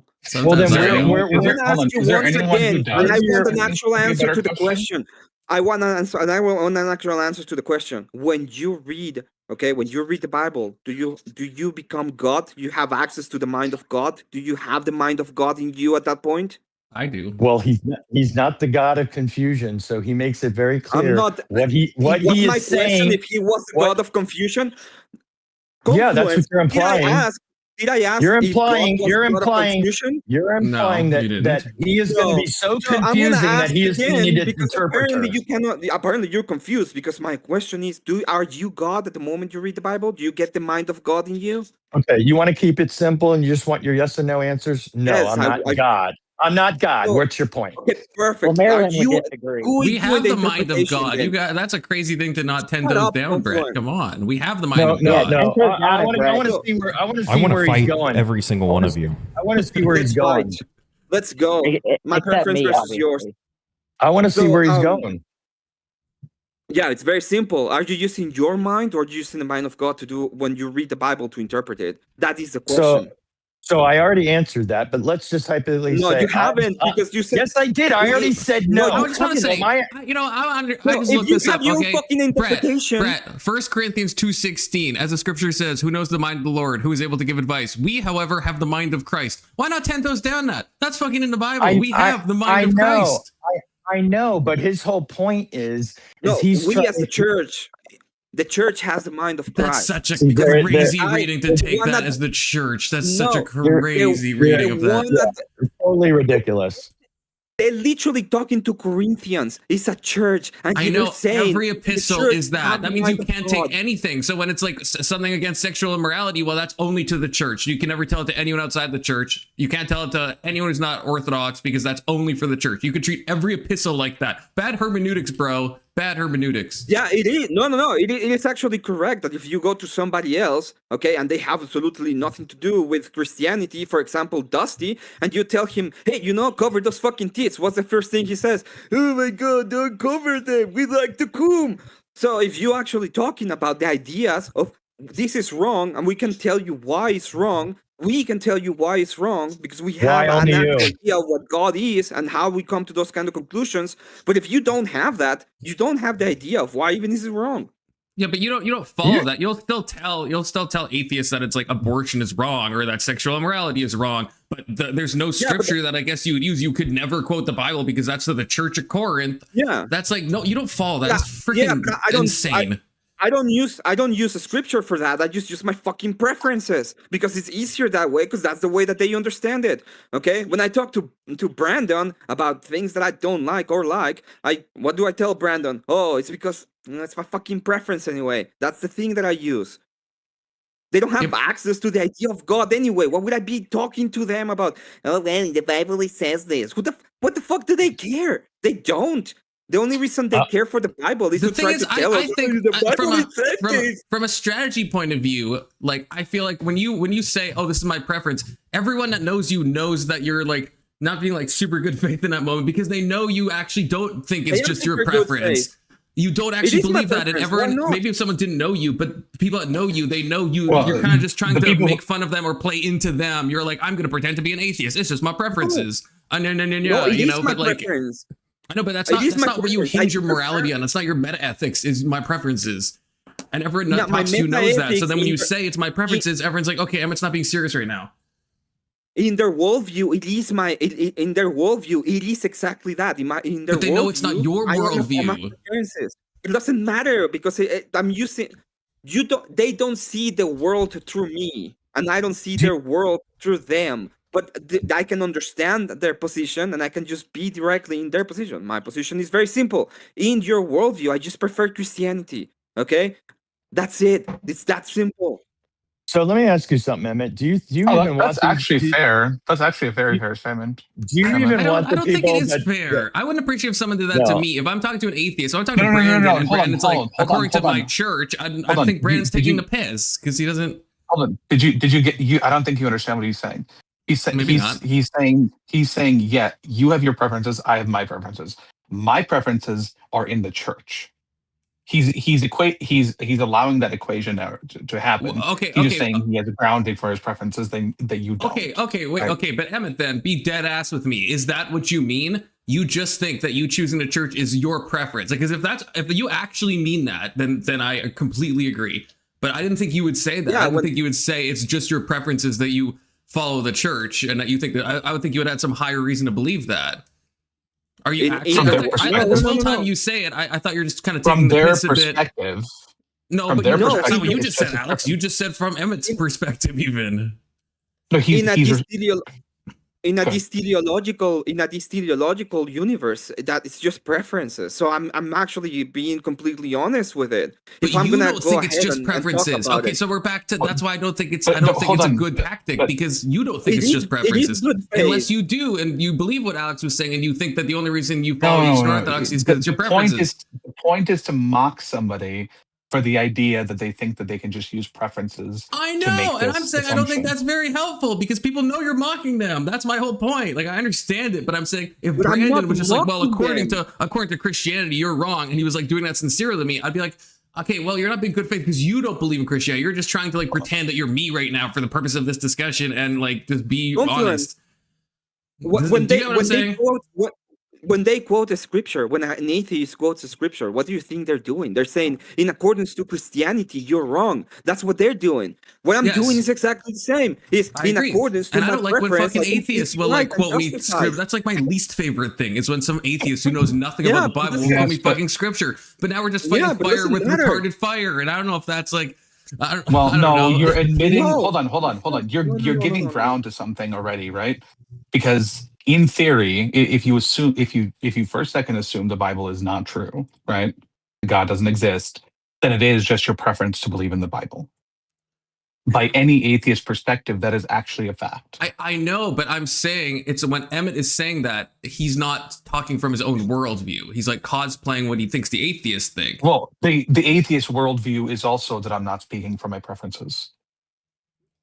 The atheist worldview, it is about speaking Yeah, from the your atheist preference. worldview would be that you're generally every speaking. Not atheist every worldview is atheist, but the generally- based yes. ones like Brandon, who, even though I don't like his preferences to stance, I at can't, least it's dude. honest. Yeah, the moment they you know- admit it's just preferences, I can't. It's so hard to have any real Hey, discussions. is Kirk still in here? No. Oh yeah, he's. Please God no. Kirk, you're the one who started this whole shit. Yeah, Kirk did start this. He did. That's Well, I right. was just saying that I think that the problem, I was just arguing with that. The problem with a lot of Protestants is that they don't respect tradition, but I could have been Which wrong is about bullshit. You were like Kirk. You have a point, but you were don't. confusing like sola scripture with like solo scripture. Like it's like at least for Yes. like we have Baptists on panel. Right, Brett is Frankie was on here. Brett like is a fucking Calvinist. So these people respect church tradition. The scripture is not the No, only they authority. don't. The idea is that it's the final authority. It's not like these people are like fuck logic, Respect fuck it, why reason, not? fuck It's not the natural law, final fuck the church. authority. That's Even- not. That's not what. That's a like a piss poor understanding of sola scriptura. And Emmett, you should know better. If you're trying to disagree with me on this, you should fucking know better. It cannot be the final authority because it needs an interpretation. Oh my god! I'm just saying yeah, for we trying need to- man. I'm just saying It what Kirk needs is saying. interpretation. I'm just saying sorry what- that you can don't critique. understand that when you read the stuff, you need a Oh my mind to God, Emmett, understand it. you're going back to okay? like you can critique sola scriptura. There's good critiques of it. I'm open to hear them. I'm saying to the position that what Kirk was originally saying, that's what I have a problem with because that is not what any Protestant that knows anything about Protestantism means by sola scriptura. Is that we just don't listen at all to church history or church tradition or natural law or laws of logic or anything like that, and we just read the Bible on an island and just see how we feel. That's not what any Protestant worth their salt thinks. So it's just that's a misunderstanding of sola scriptura. That's not sola scriptura. What is the thing? What is exactly the thing that is different about the way that they go through their interpretation exactly? Okay, well, then I could have been wrong about what it means. Because it's not like there's a confluence, if you will, and you must of factors that go into it, with scripture being the final authority. So when I'm reading a passage, I do look up what the church has historically said. I do look up what other theologians said. I do think about rationality and logic and all this stuff. I try to look at how historically this has been interpreted. I do. There's a lot of stuff that goes into it.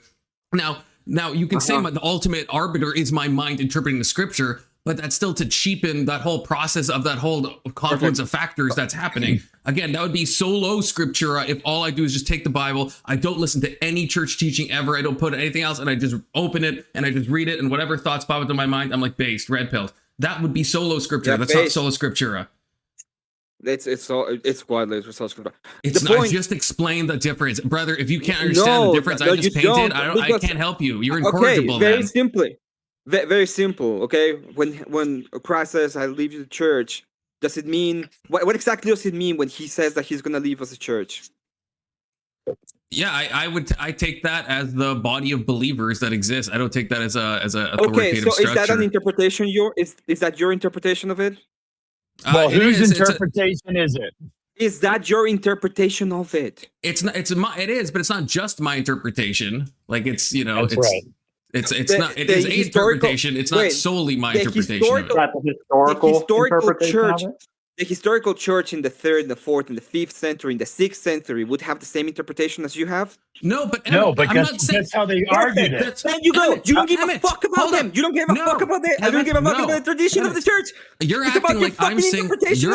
You're acting like I'm saying sola scriptura also means nothing. No, it means scripture is the final authority. So if there's something in church. If there's something in church tradition that I think goes against a plain reading of the Bible, then yes, that's what it means. So that's a fair critique. But I'm just saying you can't pretend that I can look at church history and decide, yeah, this reading of this passage, I think is actually not what scripture is saying in this passage. That's a fair thing to say. Because you are the authority. You are the authority. You become the authority. You become the authority. You're obviously not banned from Discord, you little shit. If I tell you about the saints, okay, are you gonna go ahead and Emmett, how did they debate doctrine in the 2nd century?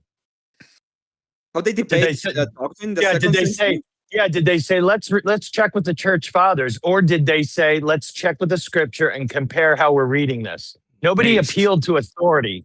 Nobody. Did both. No, they didn't. Who'd they go to? Polycarp? I don't think so. Yes, they did. Oh yeah, well you wouldn't like what Polycarp had to say. Cartner. They were doing in the 1st, the 2nd, the 3rd century. The church fathers were the ones who hold to the traditions and the scripture. There was no Bible. A lot of the patristics disagree directly with the Eastern Orthodox Church, by the way, Emmett. So you wouldn't probably want to appeal to a lot of these people. Just letting you know. Yes, I don't know if you read like the Didache and Polycarp stuff and all this. I don't know if you like 10 toes down that stuff. I will 10 toes down that stuff because the point is the tradition of the church is not based on one bishop. But you're saying we're right.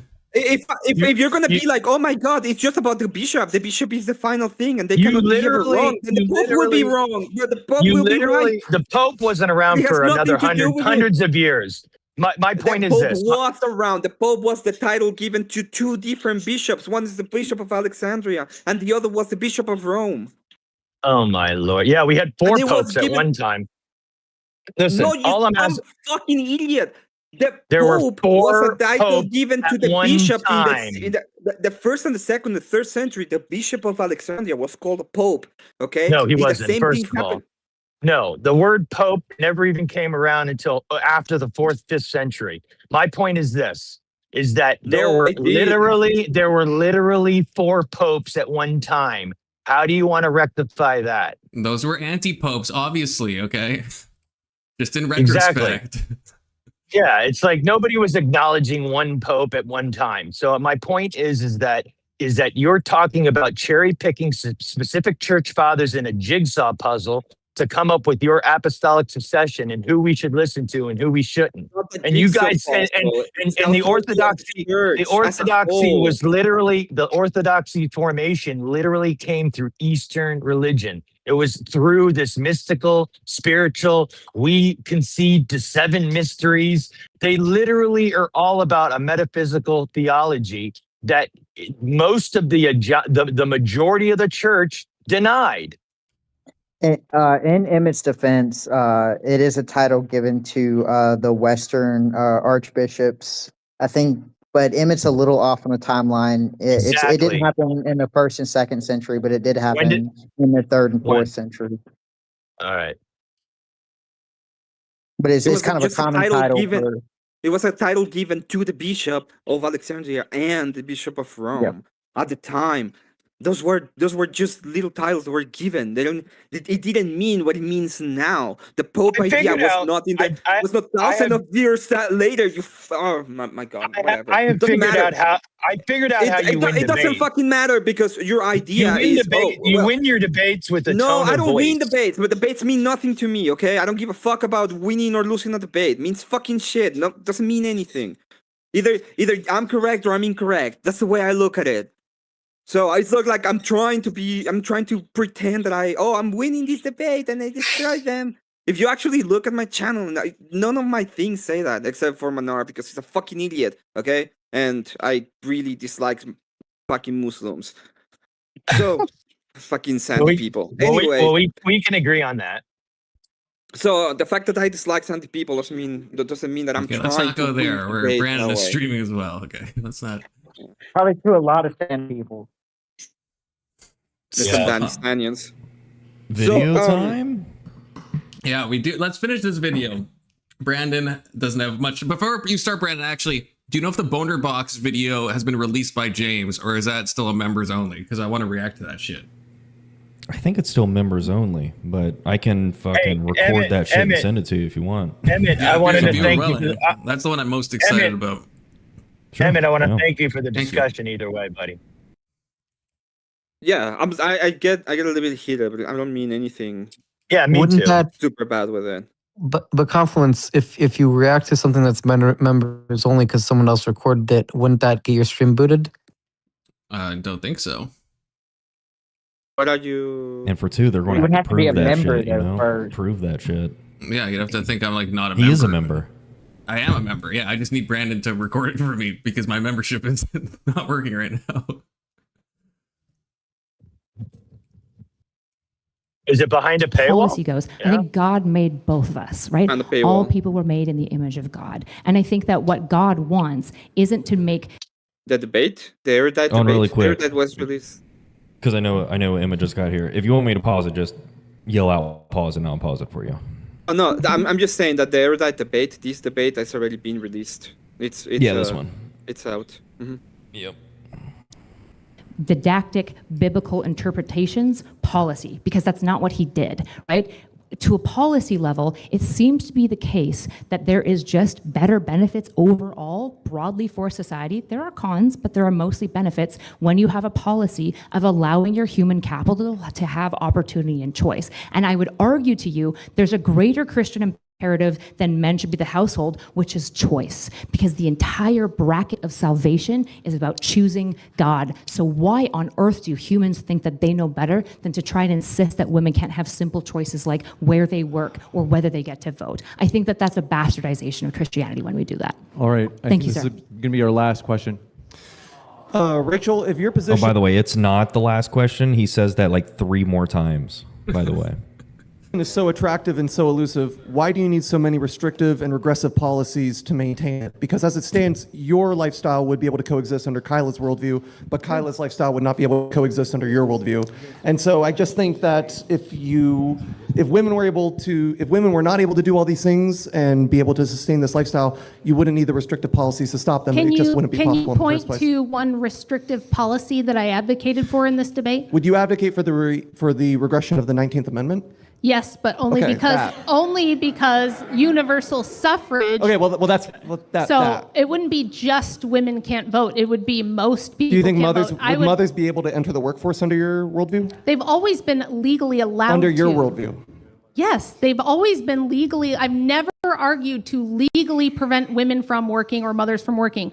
I think it needs to be the culture. These things come from the culture and the religious values, not from policy. We don't just outlaw things. I've never advocated for restrictive policy changes other than we need to limit suffrage. It's But that does voting not rights are just. pretty restrictive. But that doesn't just limit women's votes.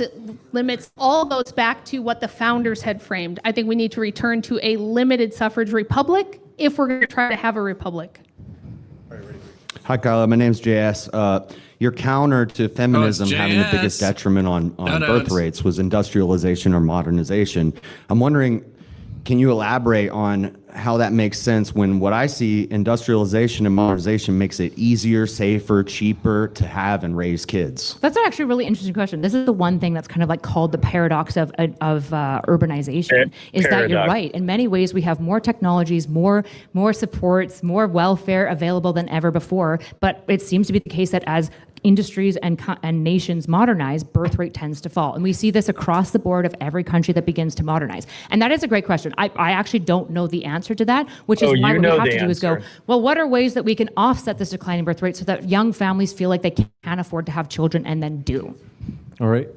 Yeah, so my question is actually for Rachel. So Rachel, we heard Erudite make a lot of claims, but based on her standard, we can't actually know if anything she said was true. So if we don't have access to certain truth because she doesn't understand Agrippa's trilemma anyways, from Erudite's view, why ought we actually debate? Because we can't know who is correct. Why can we know that Rachel's the one who won this debate anyways? Well, that's true. Who is that behind him?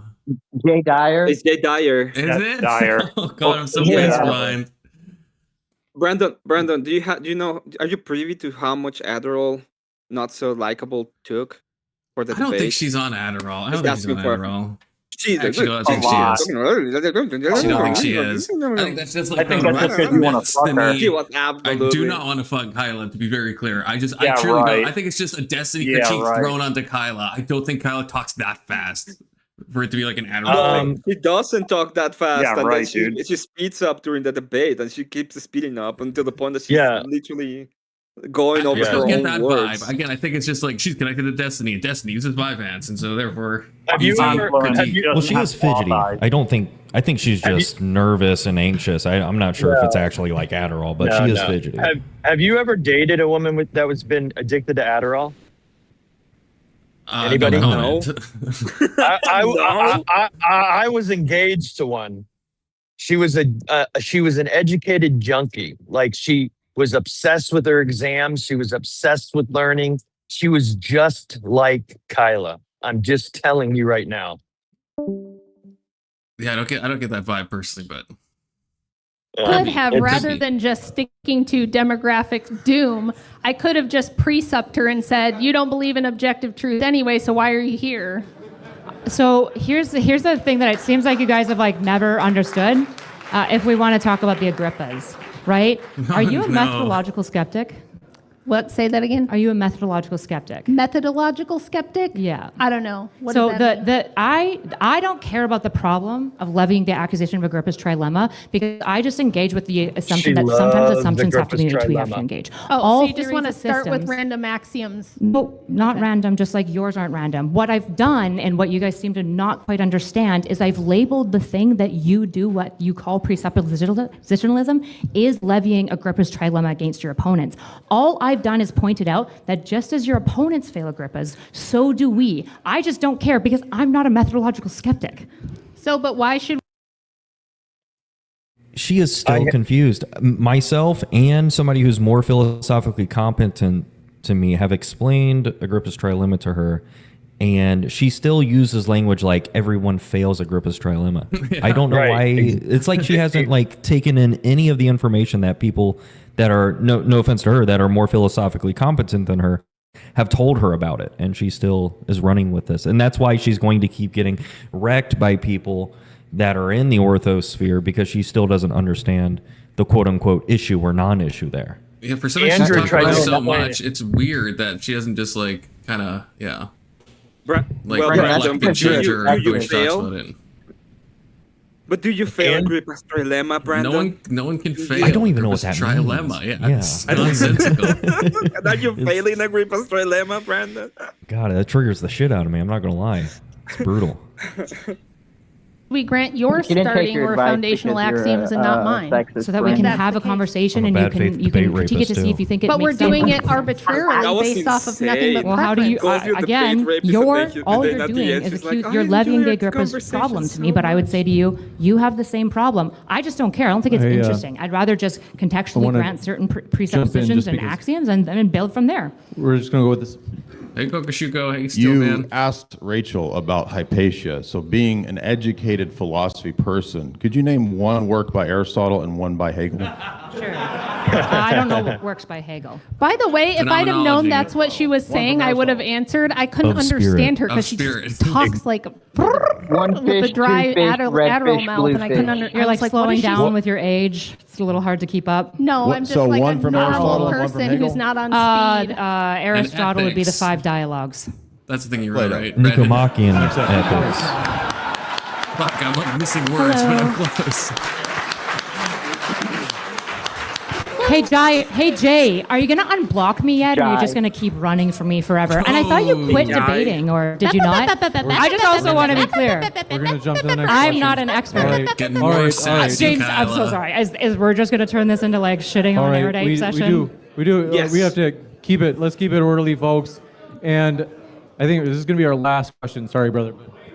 Hello, I'm Victoria. Wow, it's Hi, not. Victoria. Hi. It's not the First last. off, you had made the comment that most men in hospice care express that they have a lot of regret about not being in their children's lives enough. I feel like there was a recent study that showed that men currently, I want to say it was like back in the 80s, less than 10% had ever changed a diaper, and now it's over 80%. So I feel like that point is kind of moot for modern times because dads are around more and they are more involved with their children. Excuse me. And then besides that, the main point or the main question was, is feminists doing more harm than good, or more harm or more good? Oh, she's nervous. Margaret Sanger, obviously Planned Parenthood, she was a eugenicist. As a black woman in America and a mother with special needs kids, do you feel like modern feminism has truly helped equality for all women or just white women? I think it's been better for white women because I think when you have intersectional layers of oppression, the reality is that something that benefits just one intersection will benefit the most privileged group of that thing.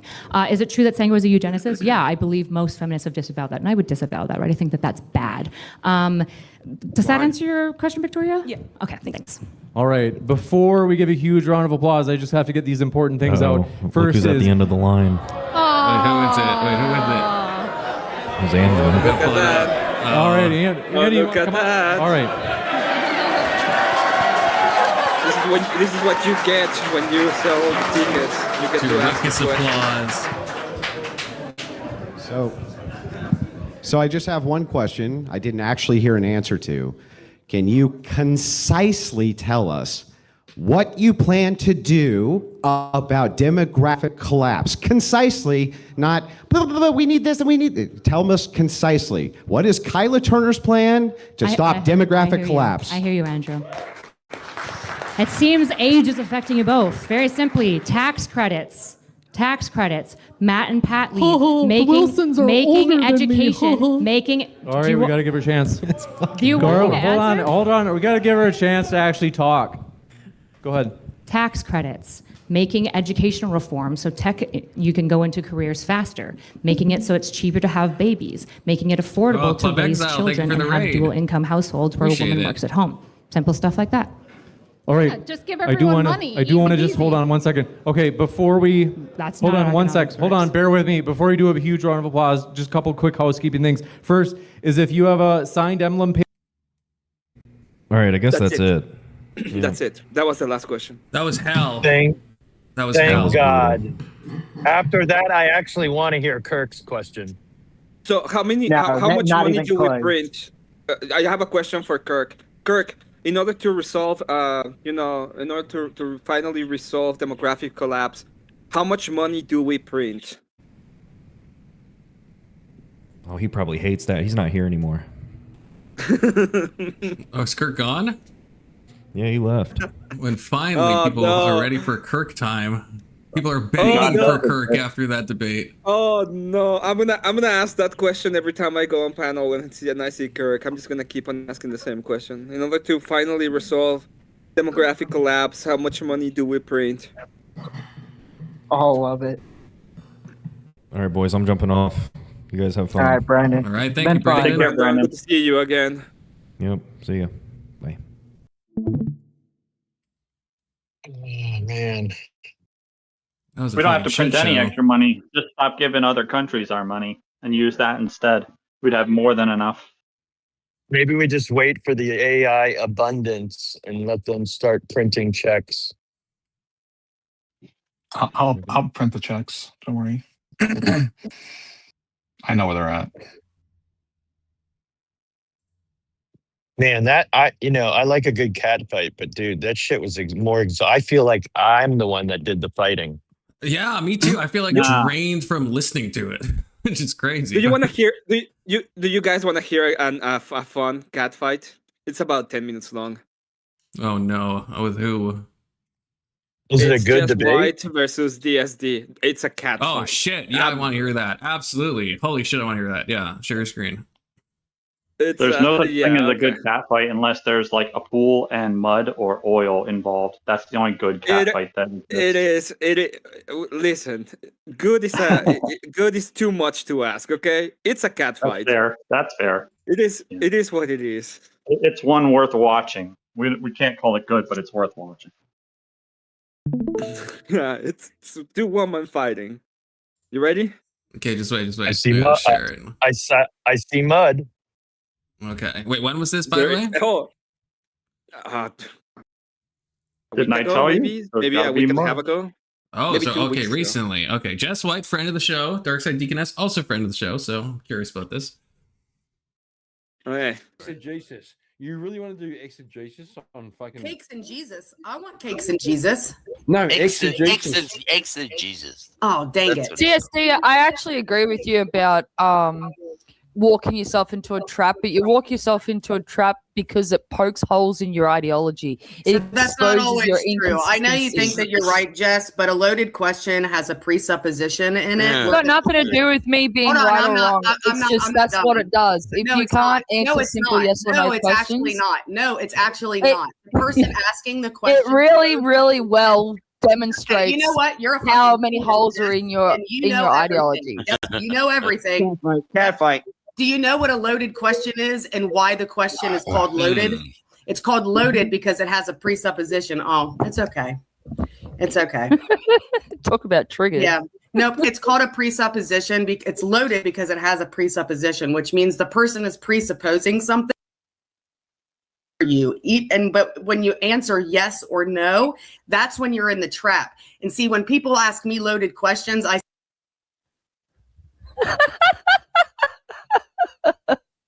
simple yes or no, you retard.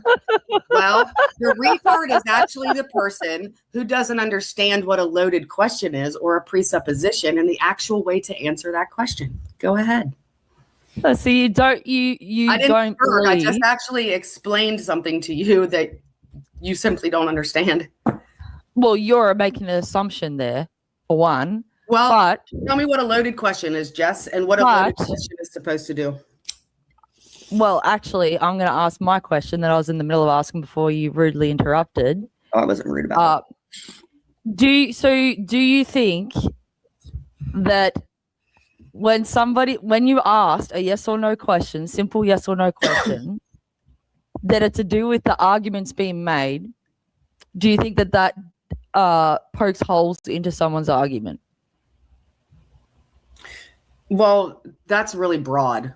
You're asking a really broad question that doesn't have. I'm asking a yes or no question. You're actually asking a very broad question. And that's what I'm trying to tell you. You obviously don't know what those types of questions are when there are multiple answers. Hello? I just asked you a yes or no question. Do I think that a simple...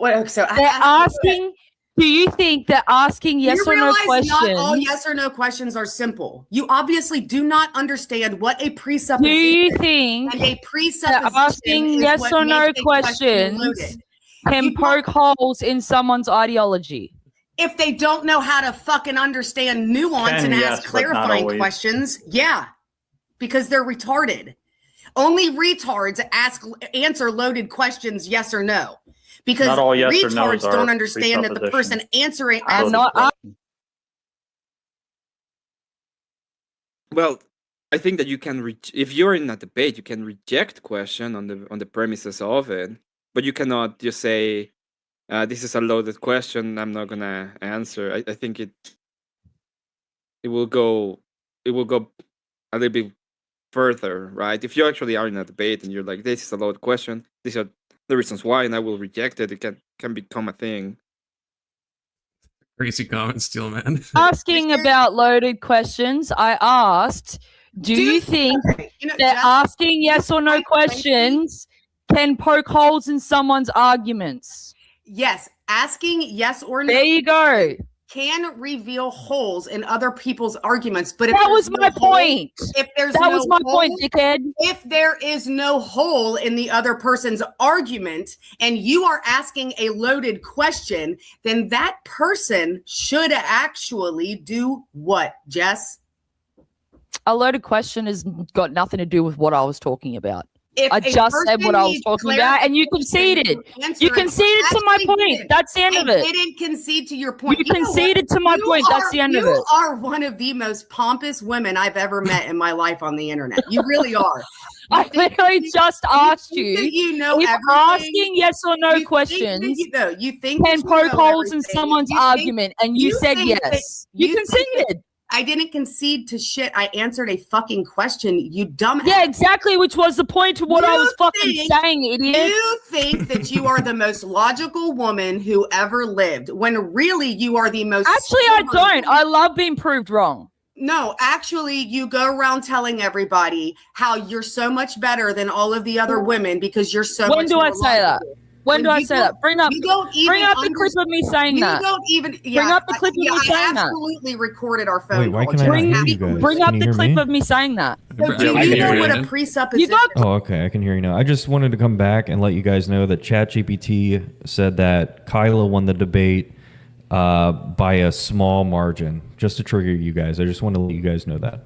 Oh yeah, because bye. we obviously care about what ChatGPT and a bunch of Indians think about it. Okay, I'll do grok. I'll do grok. My God, the red dots! Oh, not the red dots! Well, according to Futoy, that's gospel. Fine. Yeah, back up your claim. Do you know? Stop interrupting my dopamine, Brandon. Back up your claim. No, you made a claim. We were Back on it a up. telephone call, and you know Back up your Would I claim. record my telephone call? Back up your claim. Would I record our telephone call, Jess? Back up your claim. You made a claim. Now It was prove in a it. conversation with you over the phone. Do you know what a presupposition is and how it makes a question loaded? Yes, I do. That's got nothing to do with the point I was making. Actually, it fucking does. It has everything to do with it. You conceded to my point, you idiot. I asked if a yes or no question can poke holes in someone's argument, and you said yes. You conceded. Oh my God, I didn't God, when concede. can I get these two answered women a on my question. panel What at the the same fuck time? is wrong with you? Damn. We could probably set something up. They've Yeah, we could both probably been set on at something different times, just not together. I just gotta freaking book them or something. Two chicks at the same time? Is that what you're looking for? Ask? Do you want me to ask? Yeah, I want to set something up, okay? Okay, you ask this, I'll ask Jess. Let's do that.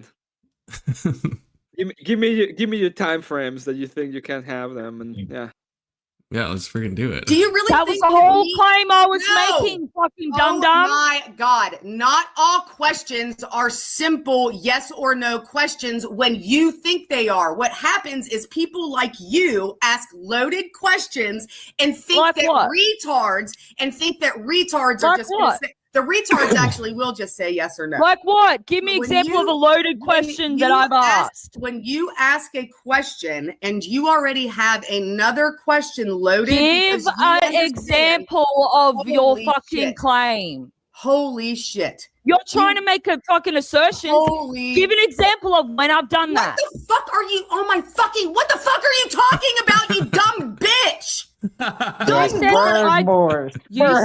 that I make loaded Give me questions. that sweet dopamine. Holy right? shit. That's what you said, right? So give an example People of when ask that's loaded happened. questions. What happens is someone asks a question. The other person thinks that it's just yes or no. Or I'm sorry, a person. Oh, Jesus fucking Christ. You That ask me a comment's question. wild.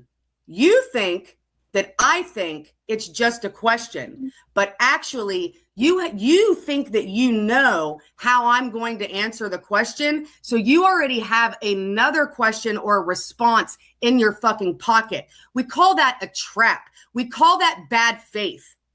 If you're not actually seeking the truth and you're just seeking a gotcha, And when have I done those that? are Can presupposed. you give an example? It Are you happens saying in me here all or are the you fucking saying time. people? It happens in here all the you do it as well. Yeah, give an example of when I've done that. At this moment, the way that my brain is functioning, I'm not going to be able to do that for you.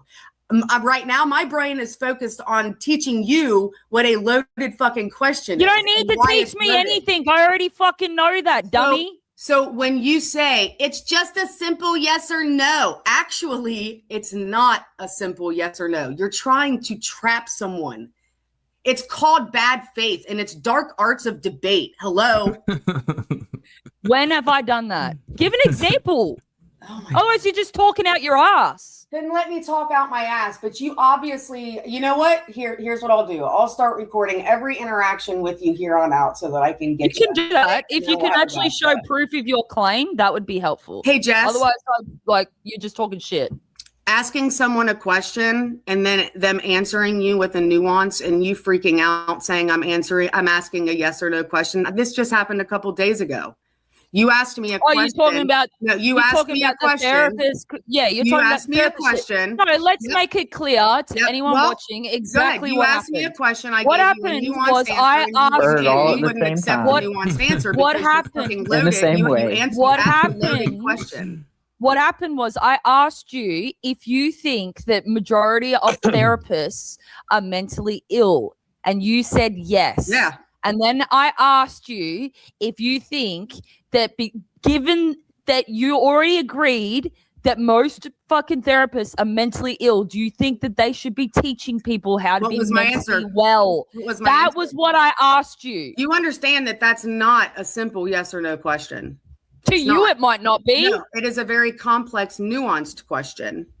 How so? The answer is very complex and nuanced. Okay, lady. Okay, lady. Exactly. You. That's your example of a loaded question, right? So what you were no. You asked agree. me then. Yes. I mean, so I would say what no you and did. then clarify Is why almost it's anything not. But is almost anything can- like a simple yes or no answer? You Well, can if you do a good cross there's examination a lot. audit, you can come to that, but you have to set up all the foundations. So one of the things that you Right. have to do in the cross is actually set the foundations so that when you're actually doing the yes or no questions ahead, you already agreed to the foundation of the question, right? But Which is kind of it what has you to be did. done. It's actually true. So Yeah. that's why you usually start like if you see trials, they usually start with things that everybody know happen or are true or are very simple things. Like is it today? Like I don't know. This did happen. Do you know if it happens this day? You know, do you know were you at the house at this time? And then they go into more complicated stuff. But it's not as I understand where they are kind of breaking up in the ideas. Now, let's be honest. This is not a highly intellectual debate. Okay, No. this has nothing to do Wait, with great what? intellect. This was I amazing, thought this was but it has nothing Oxford. to do with great. Get the fucking kiddie pool already. Right? It's not just but a to be fair, logical- Jess, I logical- mean, you can't answer the question yes or no and then clarify why it's not as simple, or give your answer and then clarify why it's not quite as simple as just a yes or no. I mean, you Well, still should right, but- engage with the question if Yeah. it's. I think the I'm- main problem I have with a lot of these things is people will like go off on tangents to explain why it's not a simple yes or no by calling back to like previous shit that's already been discussed. Like No, Yeah. like the just state like the conflict. Just state why Yeah, it's the not. the issue is though when you state this is just the no yes or no question, you know as soon as you answer one way or the other, the person is just gonna pounce on your answer. So it's not like they're literally only wanting you to say yes or no so they can rebut the yes or no and try to dunk on you. So it's it's like everybody already knows the setup. It's Well, for now on, I will just say objection argumentative, and that's going to be my objection from now on. Yeah. Fucking line of questioning. True. How would you guys? That is How a would you? Yeah, question. but don't you agree though with what she said? Like that's is statistics. I mean, if most people that are helping people that are mentally ill have mental illnesses, doesn't it seem logical to question why would they be the ones in charge of helping mentally ill? I mean, that seems like a pretty logical track. Yeah. Well, I agree with that, but really, I would agree with that, but the reason, the solution to that would be directly tied to the church. Now, it would probably, Alex and myself probably disagree on that, but it's a completely different conversation, right? That becomes a whole lot different, a more nuanced conversation as to how do I go to my conclusion and how did he go to the conclusion that Yeah, a bunch of and we would mentally ill agree. people is fine. No, we would agree. It's more pastoral is more important, I think, initially before you start getting into some significant psychological help that's needed. I think the problem is it's not inherent. I would say just if a therapist has gone through schooling and been able to maintain her life with mental illness, I would say there's a lot of valuable experience she provides to other people who face themselves in the same situation. I can see how a big part of being able to help people is knowing what they're going through, right? Yeah. I'll concede to that, and that's a good point because I'm a guy that came out of the AA world, and I have 25 years sober, and so like obviously me knowing what that's like is going to benefit others. Yeah. Okay, so this is empathy, and empathy is not, fake and gay. well, not just that, so. but you also know what like somebody who's somebody you want to like get into AA needs to hear to actually want to do so, right? Yeah, it does take one to whereas know regular one. people have no fucking clue. Yeah, I'm with you. I'm changing my perspective. This is just empathy, and empathy is fake and gay. So I'm gonna continue watching this. I do. Hold on, just real quick. I do wonder: is it that people with with like mental illnesses tend to go to this, or is it just that everyone has one and they just kind of discover it because they're so involved in the? I think largely the former, but probably also a bit of the latter. But I think mainly the former. I think if you have a mental illness, you're far more likely to be interested in helping others. Both, you're probably more interested in this stuff to begin with, but you're probably also are more like empathy pilled in that way. So I think it's an interesting and also just like yeah. And you're more knowledgeable, so you know more about it. This is something that affects you, so there's a certain level of interest you already have. If everybody's affected by it, everybody has an idea, right? I would see this as actual spiritual illnesses, and that's why you would try to figure them out in an actual spiritual way. Yeah, but you could also argue though, somebody that like has a grandmother that dies of lung cancer decides to get into cancer therapy. What? Who is that? It's me, damn it. Damn, we were having a conversation, Frankie. Well, shit, no, my bad. No, hold on, my bad, because I'm at work and I was on the sales floor. So I couldn't really, now I'm in my office, so now I can fucking say shit, fuck, bitch, damn it, and cock and ass. All right, there we go. All right, cool. Okay, I'm gonna finish this. It's just, we have 3 more minutes. Okay, it's almost done. Okay, let's power through.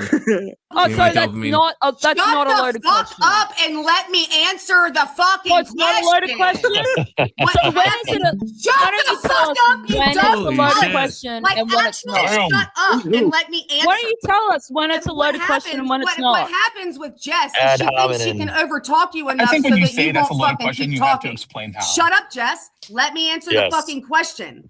And if you Yeah, can't, I agree. you lose like 2 minutes of conversation time. You don't get to talk for the next 2 minutes if you can't explain it. I would say that you instead of answering the question, you have to reject the question, and rejecting the question, you give a reason why, right? It's like I reject that question because of this. So when I, for example, when I reject hypotheticals, I usually tell, oh, this is I reject this hypothetical because it's illogical for this reason. So it doesn't match that right the there. logic. That right there. It's Caroline Levitt 101. Caroline Levitt 101. I reject your premise. Hold on, Emmett, I got a hypothetical for you. Okay. All right, if two gay dudes walk in the bar, what would happen? If they would fall after hitting the bar with their heads. If two what?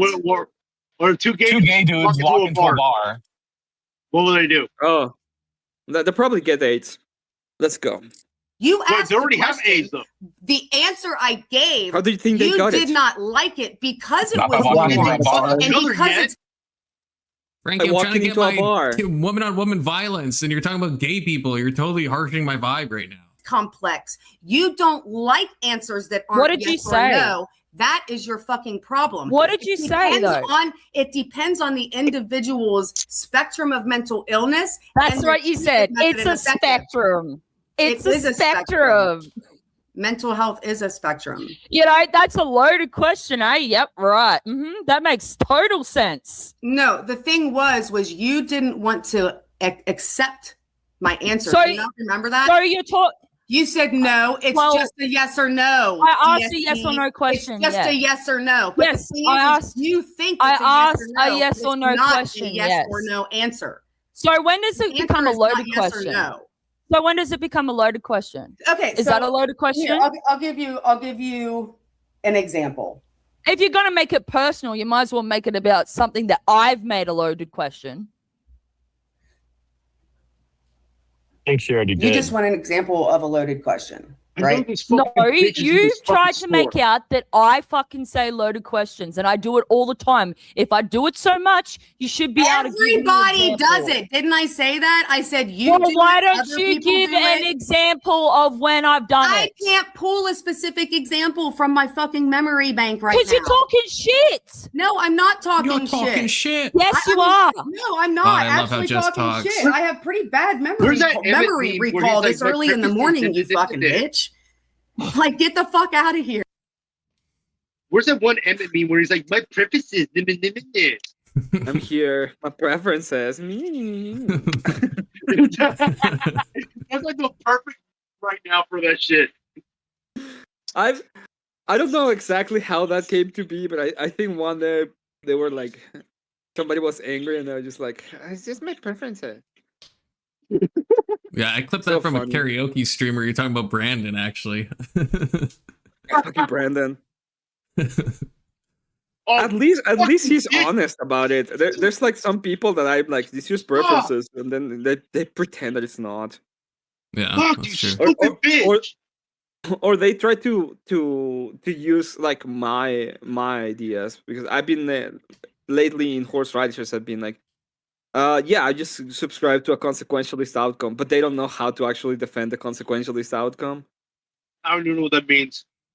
Consequentialist is just the consequences of the actions. So I mean, morality is like everybody. Yeah, but like even whether it's good or bad, there's consequences to everything, though. Whether it's good or bad. Like, for example, like I'm right now I'm on camera right now looking to find this fucking bitch that robbed the store, and the consequence of her action is I grab her. I'm a fucking prosecutor. That's a fucking consequence of her. It's saying the morality is determined by the consequences, as opposed to like the intentions, or opposed to like the virtue of the action. Yeah. I don't believe that.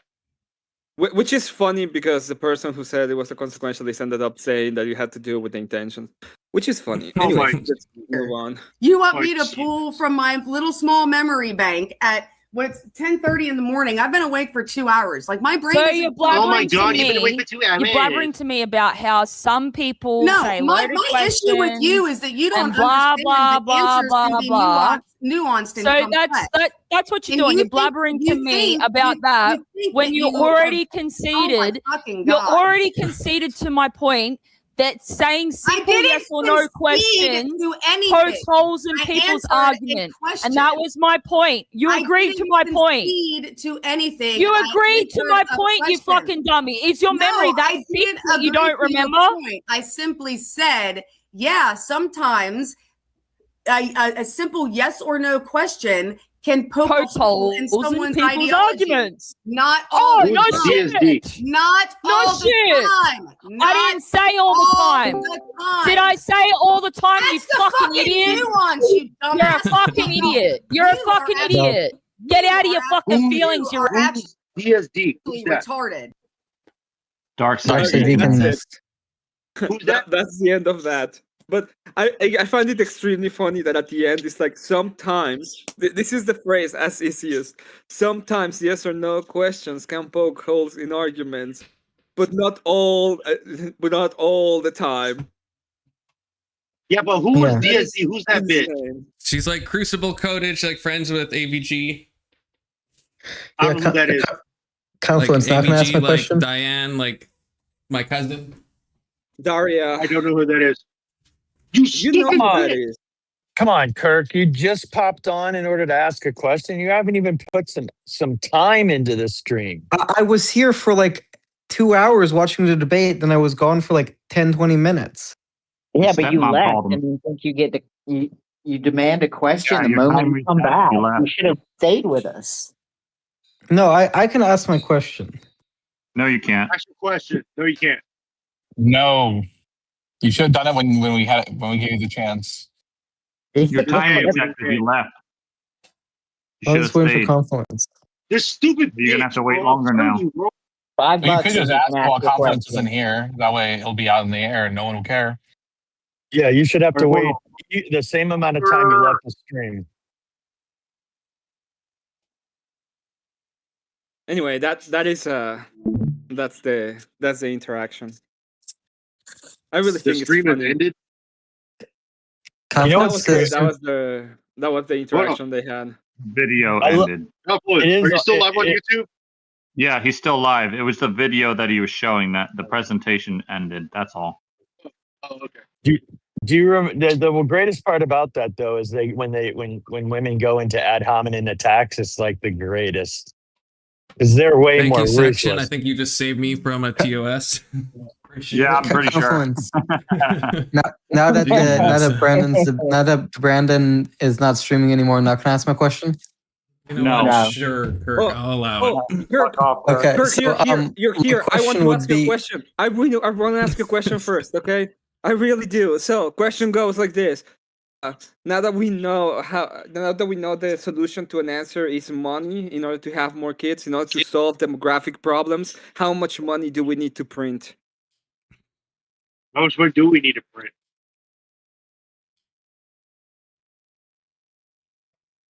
Confluence. So my question is, you've said Kirk, in the could past you answer my that question, Kirk? I don't know. I don't care about your question. Confluence. Well, we don't care about your question either. We don't care about your question, but please answer my question, Kirk. Please let me know how much money do we need to print so that we can solve population. We need to print. We need to print. Wait, hold on. I'll tell you exactly how much money we need to fucking print. We need to print as much money so where I have free Arby's for life. That's how much free money. Arby's for life. You got that generational Arby's wealth, Kirk. So you know. But Confluence, please can I just ask my question? Okay, so my question is: you've said in the past that you're sympathetic. How did you get to that answer? Quick, Can someone you tell me donate to the block Kirk's equation? question, please. No, you can't do this to me. I get to ask my question. The No. equation to get to the answer of the Arby's. It's like it's Arby's in, and you know when you go to the equation is. Let's say P as population equals look who's M back. as money. Where exactly do we get the M equals A as in Arby's? Can you please explain me how do you construct the Confluence, I don't have time for this. I really want to ask my question. You have nothing but time. Answer my question, Kirk. Jesus. Work. You don't. You have I don't care about Emmett's question. I was waiting hours to ask Kirk. Let's take a vote. Let's take a vote. Like Kirk has been waiting a lot. Let's let Kirk ask his question. So my question is Confluence. You said in the past that you're sympathetic to panpsychism. So my question is, if you think that panpsychism is true, if you think panpsychism is true, do you think there's like a universal like ego, and that we're just mere like instances of universal ego, or do you think that like there's a universal field of like chaotic consciousness, and the ego only forms when it individuates? I'm open. That's a question. See, that's a question that I actually want to talk about. Good job, Kirk. I'm amenable to both positions. I wouldn't use the term ego though in the first one, but I would say I would say everything is God. So I'm also a panpsychist and a panentheist. I think everything is God, and I think we're individuations of the divine mind. Okay, so you would say that yes, basically. Sorry, Brett. I mean, Sorry, you don't have Brett. to use the word. You would say I know that you don't really have to use the word ego, but whatever that fundamental thing that is the universal field of awareness that does have a unified sense of self. All right. Well, yes. All right. Well, okay. I hate eating McGrill crust. I like grilled cheese sandwiches. Is Keelan here? Is that you that joined, Keelan? Yeah. Welcome Yeah, back, fuck Keelan. you too, Keelan. Welcome back. The white boy has joined. I mean, we're all white here. I'm not white. I'm Jewish. That's true. And Kirk is like 3/4 white only. Think about it. I mean, I tan very well. I tan better than you. I don't know what fucking hear. I don't know, man. Okay, I'll let you guys go. I don't care about this question. You can keep on your Evan, policy. Evan, fucking say you fucking.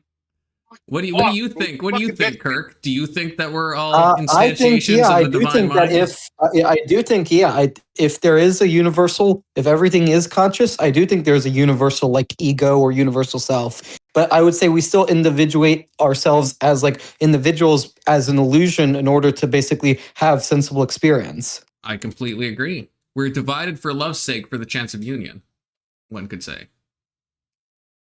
Yeah. So meta. Okay, now ban him because he asked this question. Now ban him. It was finally a question that makes sense to ask me as opposed to some math thing. So I got to give Kirk that attagoy. I almost said attaboy, but I didn't. That attagoy. I'll give you that attagoy, Kirk.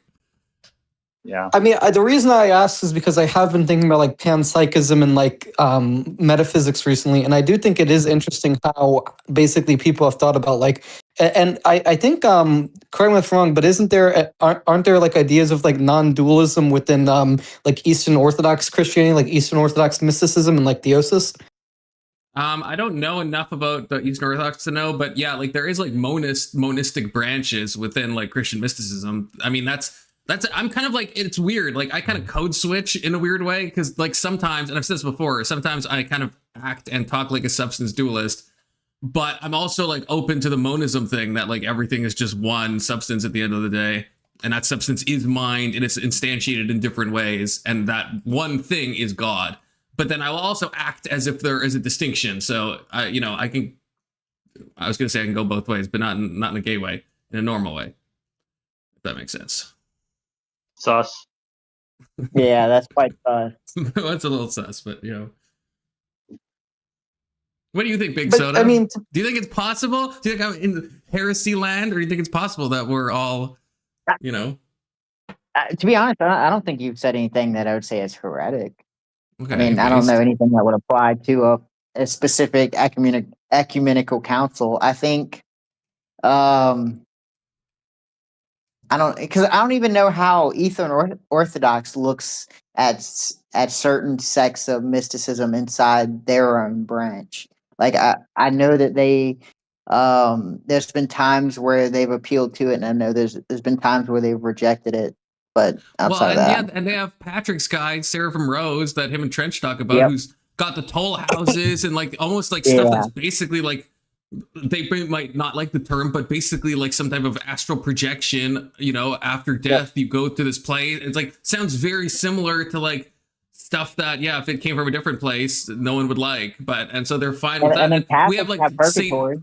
Catholics have purgatory, and like we have like Saint Teresa of Avalon and stuff having like almost, I don't want to say sexual experiences, but like the way that she writes about some of this stuff is not sexual in the lewd way, but you know what I mean? It's like, it's very intimate, incredibly intimate. And it's like, and that's, I think the Eastern Orthodox Church likes her, unless it's just the Catholics and I'm confused, but Well, I think if Well, then I if they actually don't like am her, they'll just curious. appeal toward that she don't speak for the church. Yeah. Well, I am curious, Confluence, if you have this non-dualistic sort of view, I mean, not saying like you're committing to it, but like if you're flirting with it, how do you reconcile that with the Christian view of Satan? Because so in Judaism, Satan is not really like a bad guy that has free will. Satan is the thing that gives us free will by tempting us to do evil. That's the Jewish view. And that seems like a non-dualistic view, but how would a Christian view, because I thought Christians do have a dualistic view where they think Satan did rebel against God and Satan does have free will. Because Yeah, in the but I Bible, guess it states it, in the Old Testament, it states it because when Moses died, Satan himself came up from the ground to steal Moses' body in order to lead the children of Israel. God himself hid Moses and sent the archangel Michael to face off against Satan, the devil, however you want to name him. And the devil actually said, "Are you going to fight me, Michael?" And Michael said, "No, for you are defeated by the word of the Lord." Here in the story. So then that's where the Christian scrutiny comes from, dude. That's a thing. I'm sorry, I can barely hear you. What were you saying, Confluence? He was saying that you're only half Jewish, so you can only believe in half Satan. Well, it's interesting. Is this more of a newer idea? The rabbinic Judaism like doesn't believe in the entity of Satan. Well, yeah. I think the idea that Satan is not really like the proper name of an entity, but instead is the force that tempts us to do evil, goes all the way back to the Bible. But I mean, it's only really codified in the Talmud. But Jews think that the Talmud is the way to interpret the Bible. Is that her? Yeah. That stupid bitch. That stupid fucking bitch, bro. I guess he found the shoplifter. Yeah, But Confluence, like, that's what I was basically asking is, how do you reconcile Like, your this happened like a few days ago. I've been fucking tracking her on camera just to get her movements and shit because I'm a fucking prostitute, this fucking hoe. Confluence? So like, first of all, I don't know if I necessarily see a problem. Like, so I'm open to like a few different kind of like demonological thoughts on like the origins of this stuff. But even if we see it in the normal sense of like Satan and the demons having ontological validity and stuff, I don't necessarily see the problem with that because like we are free will agents and we can like choose otherwise. Like when I'm talking about that we're all instantiations of God, I still think you could be an Adolf Hitler or you could be a fucking Teresa of Avalon. You can make that choice, right? Like, so I'm not, so in the same way, like Satan could just be like a different category of being that maybe also falls in that same category, right? But to quote a famous panelist, there's no place to go but back to God, you know, where everyone gets their whatever they want, whatever color they want it. And that's kind of true if you think about it. Okay, so you would say you do accept like a non-dualistic idea of everything goes back to God, but you would still say that he gives us free will, and he gives us free will not by using Satan to tempt us, but he could just give us free will directly. Yeah, like I mean, maybe that's how. I don't really have like a dog in Well, the but fight. the argument, but a counter argument I would make from Scripture is that in Scripture, Satan in Hebrew translates to accuser in English, and the idea is, at least even in biblical Judaism, the idea that is that Satan is what tempts us to do evil for God. Yeah, like Satan is the accuser. I think that is an interesting thing. But yes, the accuser, but he doesn't have independent entity. He's doing it for God. He doesn't have free will on his own. Yeah, but I don't. So in the Bible, right? We don't think that. We don't think that. We do think in Christianity. We don't think that is what like, Jews Satan, think. I know. I'm just saying. I'm saying you're asking me as a Christian. I can't tell you what a We're Jew not all thinks. Jewish, I'm not a Jew. So I think yes. I think Satan has like some amount of volition. I don't know if it's the exact same as us because as a non-corporeal being, I don't know if it like works different or whatever. If we're taking it like in a literal way, but again, I don't see a problem with that, at least from my point of view. Because like I said, I mean, I have free will. I think I can do evil. I think Satan could have free will and could choose to do evil and could choose to play the role of the accuser. And that doesn't really contradict my monist, flirtation, as you worded it. Kirk, why aren't you asking the Calvinists this question? I mean, sure, to agree with you, Brett, like, what is your thought on free will? How do you reconcile our experience with free will with your Calvinism and the biblical view of, like, moral agency and ethical agency? I thought I said this on the stream before, but the best example or analogy that I can give, and it's not a perfect one, but just bear with me, If I'm an author and I'm writing a book and I write a murderer into the book, and the murderer goes before the judge and the judge says, "Why did you murder that person?" The murderer is going to say, "Because I wanted to do it on his own free will." He's not going to say, "Because the author wrote it in the story."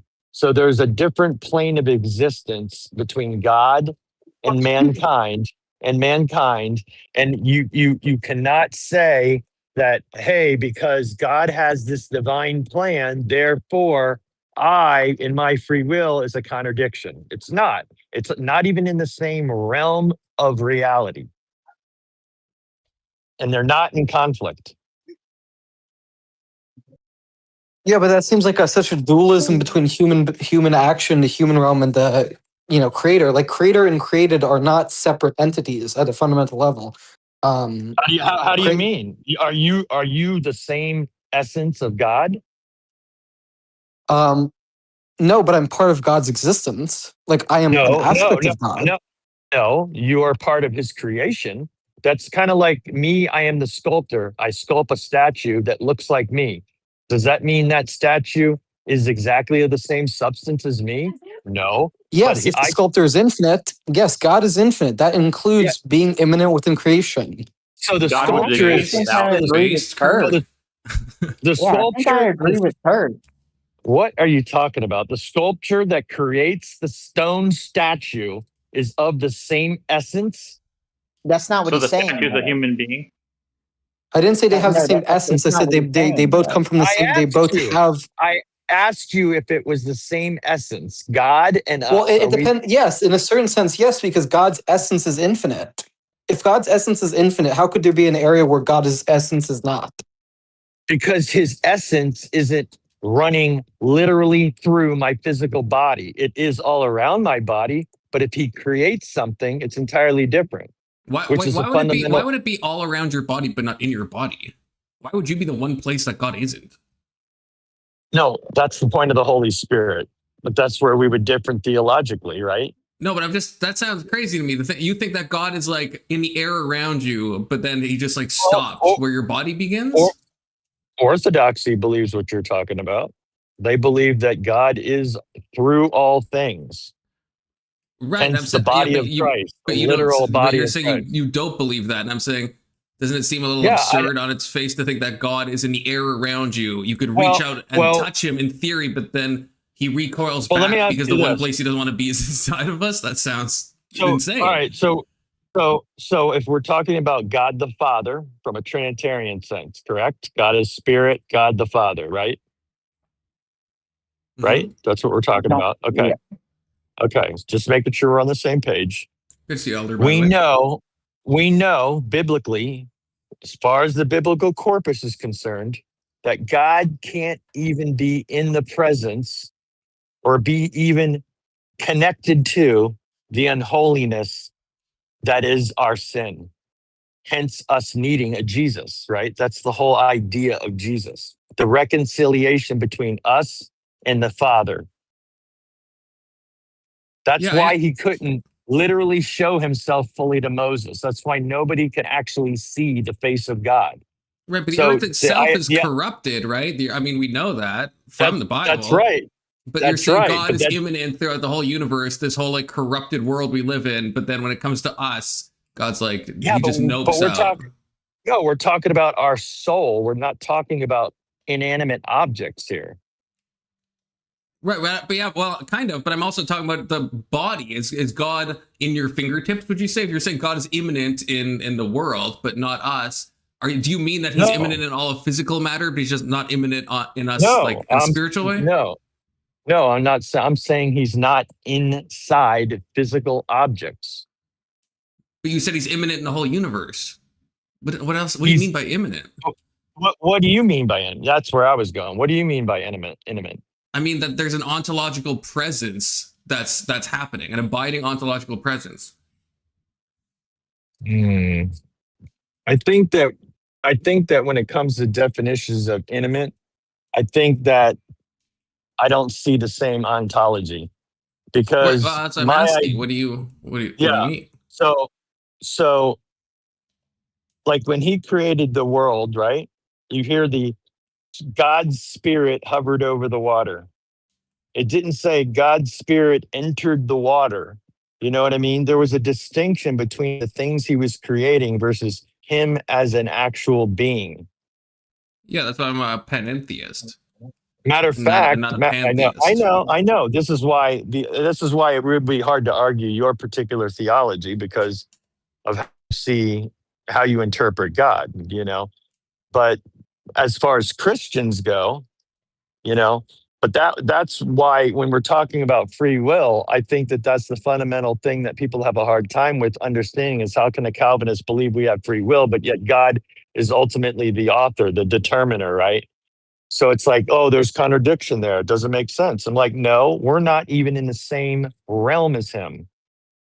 So like, there is no contradiction. You're trying to use human understanding to connect our free will and say we can't have free will if he determined it. But that's not the case. Well, okay, But one thing, if I can the can I push back ontological on aspect- something?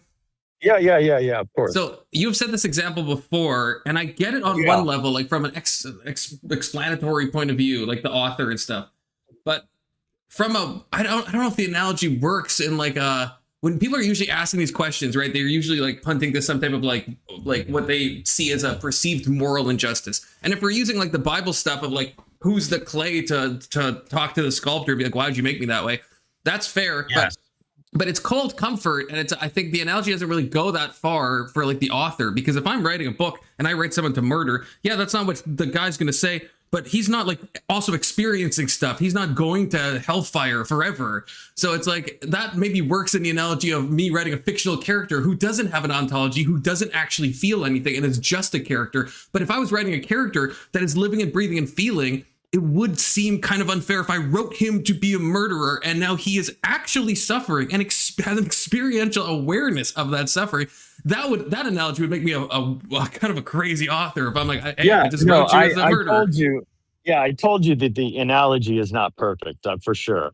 I'm just trying to give an idea that there is a complete separation between a two-dimensional character on paper versus the actual author, who's a real actual being, right? So the idea is there's this huge separator between God, who isn't even in close to the same being or substance as us, to us being his creation, you know? And so like the clay and the potter thing is the perfect example that you brought up.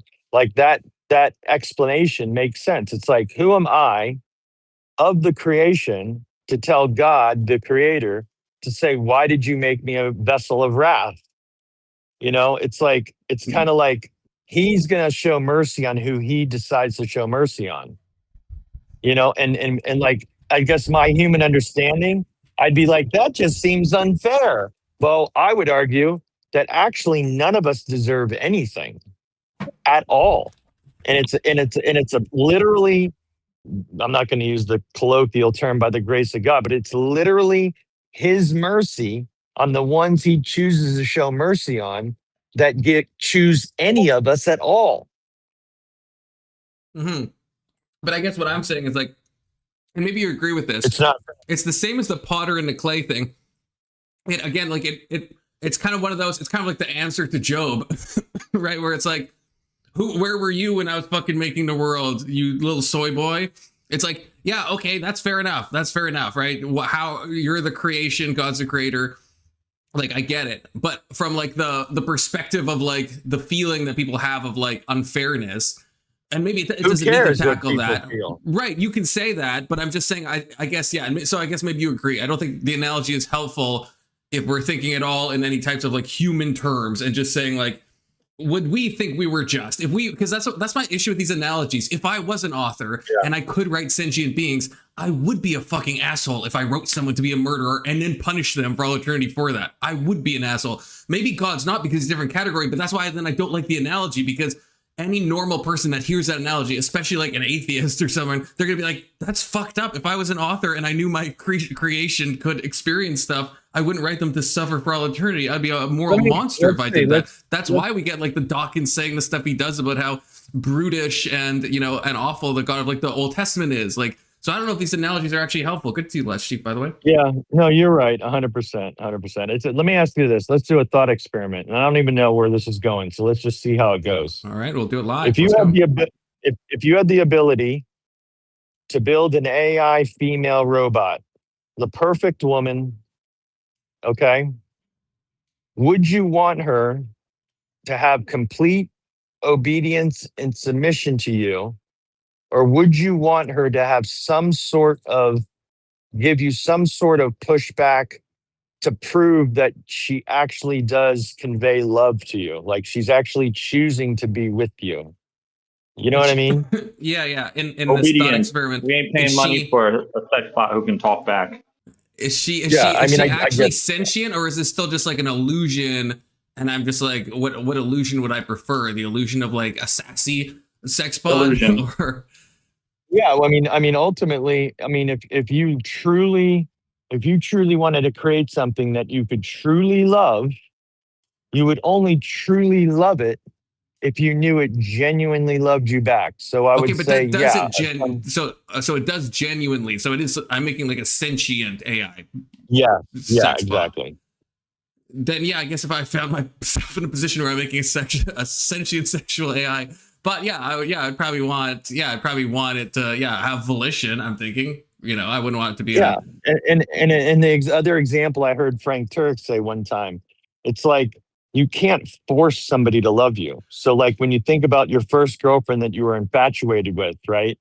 And you would like stalk her, you know what I mean? You there's no way you can force her to love you. You know what I mean? Right. I mean, you just can't do it. I feel like this kind of goes against like the Calvinist thing, because what I wouldn't do is I wouldn't make a series of AI sex robots and then give them all some level of free will, but then only make it so that I'm only electing a certain amount of them, and the other ones I'm sending to eternal torment, and I'm just going to torture them in the metaverse forever. Like, I wouldn't do that, right? So that's where your example makes sense from like a free will, but from a Calvinist thing, it would like directly fall apart, right? And again, it would go back to being like a moral monster if you did hyper select. You're like, I'm for my own arbitrary whims, I'm choosing this sex robot to love me and this one to not, and the one that doesn't love me, they're gonna go to the fucking metaverse hellscape forever.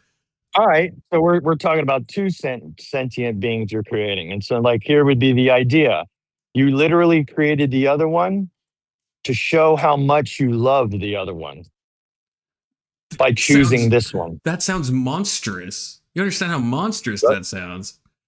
Does it? If they're both sentient and one of them you're planning on torturing them in metaverse hell forever, and the only purpose of the other one is to show by comparison how much you love the first one, that's some like psychopath shit.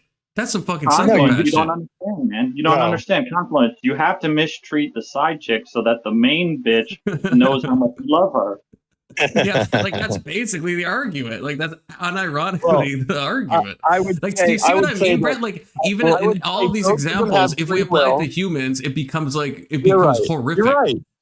There's no real perfect analogy when you're talking about a divine being. 100%. It's just almost impossible. It's just like the idea of the father and son thing.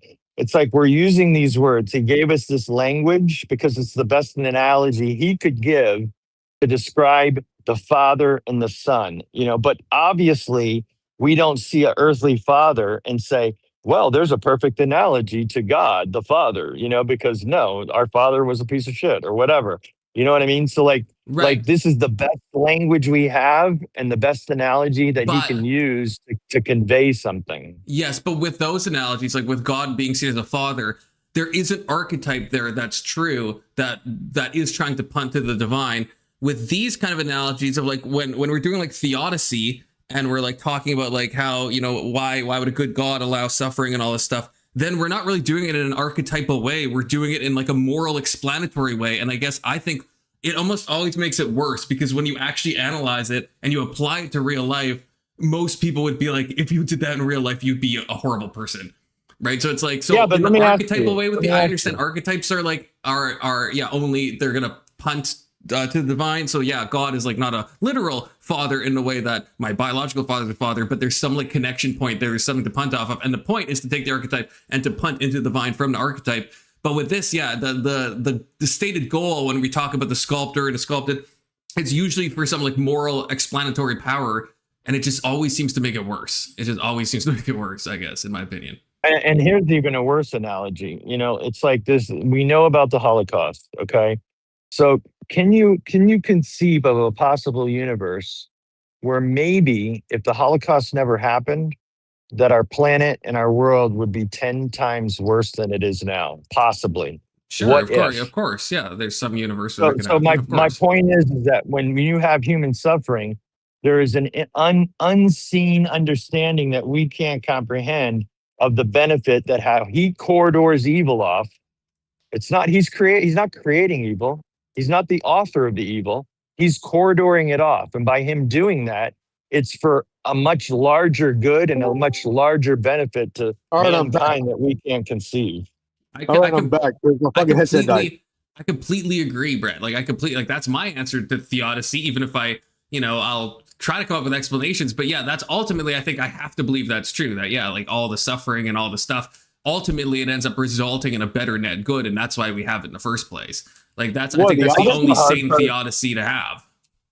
I guess the hard part I have, the hardest part I have is Problem of that I evil think and that Calvinism, people, Luke. yeah, I think that the hardest part I have is that I deep down I feel, quote unquote, just like everyone else. But I'm also reading the Bible the way that I'm reading it and the way that I'm seeing Romans, and it doesn't seem like it's saying it any other way. So there comes a point where I have to accept this is how it is. This is what he's doing. And I have to trust the fact that I have faith that actually he is just, he is merciful, he is love. And even though I would love everybody to get into heaven, or I would love it not to be this way, this is how it is, Yeah, and I can see it's completely valid. But then again, the entire gospel is foolishness to people. They just can't, it's illogical. Why would we write this story and make this story up this exact way? It's just insane. Could I interject? Sure. Like, yes, I agree with you, Brett, that I wish everybody would go into heaven. You know what I'm saying? But Christ said it clearly, choose. People just don't choose because he gives us free will. It's our free will. And the fact of the matter is that we choose not to do things, or we choose to do things is in accordance to God's plan. Now, whether or not if we want to be a part of this plan, that's on us and not on him. Yeah, but so that means that you take part in your salvation. Well, in that case, I believe we work it out with fear and trembling, don't we, Brett? We work it out like we work out our own salvation. The reason why, because if God just basically didn't give us free will, we will be automatons. There wouldn't be nothing to us as humans. All right. So the example, or the best explanation I can give biblically is when he's literally talking about the fact that we are dead in sin, right? And without him, we aren't going to be saved. Right? Well, dead men, they don't choose anything. It's so the Armenian idea is that God throws a rope down. We're in the bottom of the pit. We're dead in the bottom of this pit, and he throws a rope down, and all we have to do is reach up and grab the rope, and he'll pull us out and save us. Well, there's this participation, right? All right. But in reality, dead men aren't grabbing rope. The reality is, Lazarus is in. I don't think that's what that means. Lazarus is in the tomb. He's dead, right? Does he say, Lazarus, choose to come up out of the grave? No, he says, come out of the grave. He didn't choose to come out of being dead. All right, so there's a lot of holes in this, man. Because because Christ himself said he is the bread of life. That through him we are sustained. That we are sustained through him.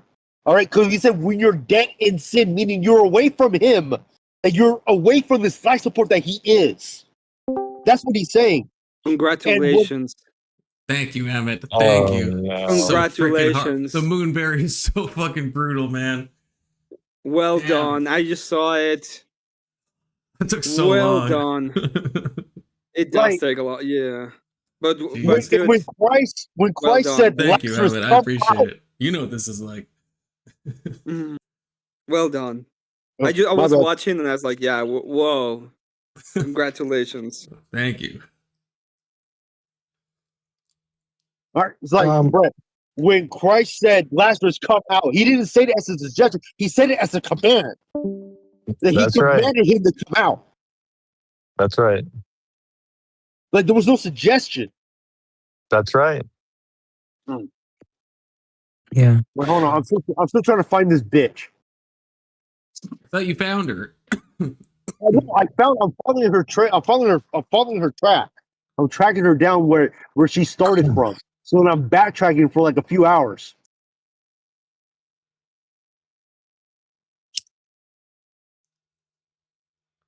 Because I'm pretty sure this bitch only used 4 aisles to get shit from. I'm pretty Hey, fucking Emmett. sure. Emmett's gone. Emmett. Oh, he just came in and left. Yeah. He's gay Do like that. all- is it- am I wrong? Do all Orthodox believe in universalism, or is it just some of them?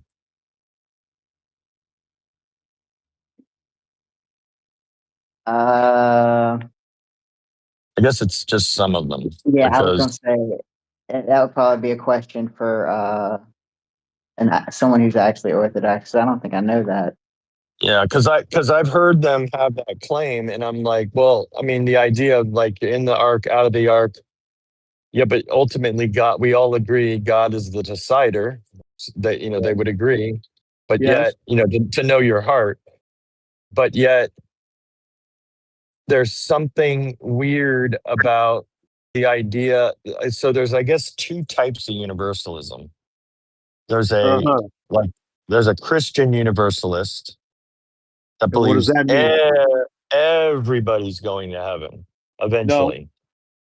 And then there's more like what the Orthodox believe, where there's a universalism, but it's not. There's something different about it. I can't remember the distinction. No, But dude, it isn't.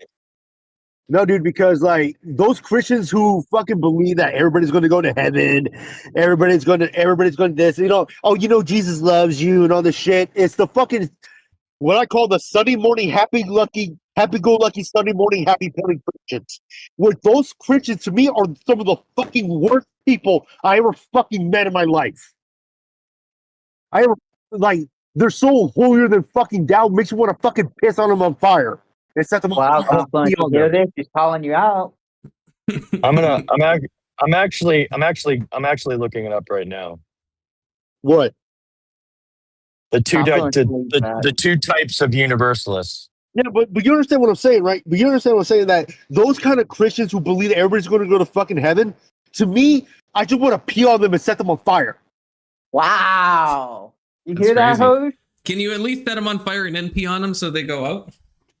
No, I want to do it at at the same same time. No, Okay. I want to do it at the same fucking time, dude. So you're basically putting out the fire as you're peeing. That doesn't sound that bad then. I mean, you're covered in pee, No, I guess, but No. Okay, this is it. I'm peeling them and setting them on fire at the same time. All right, I this is understand.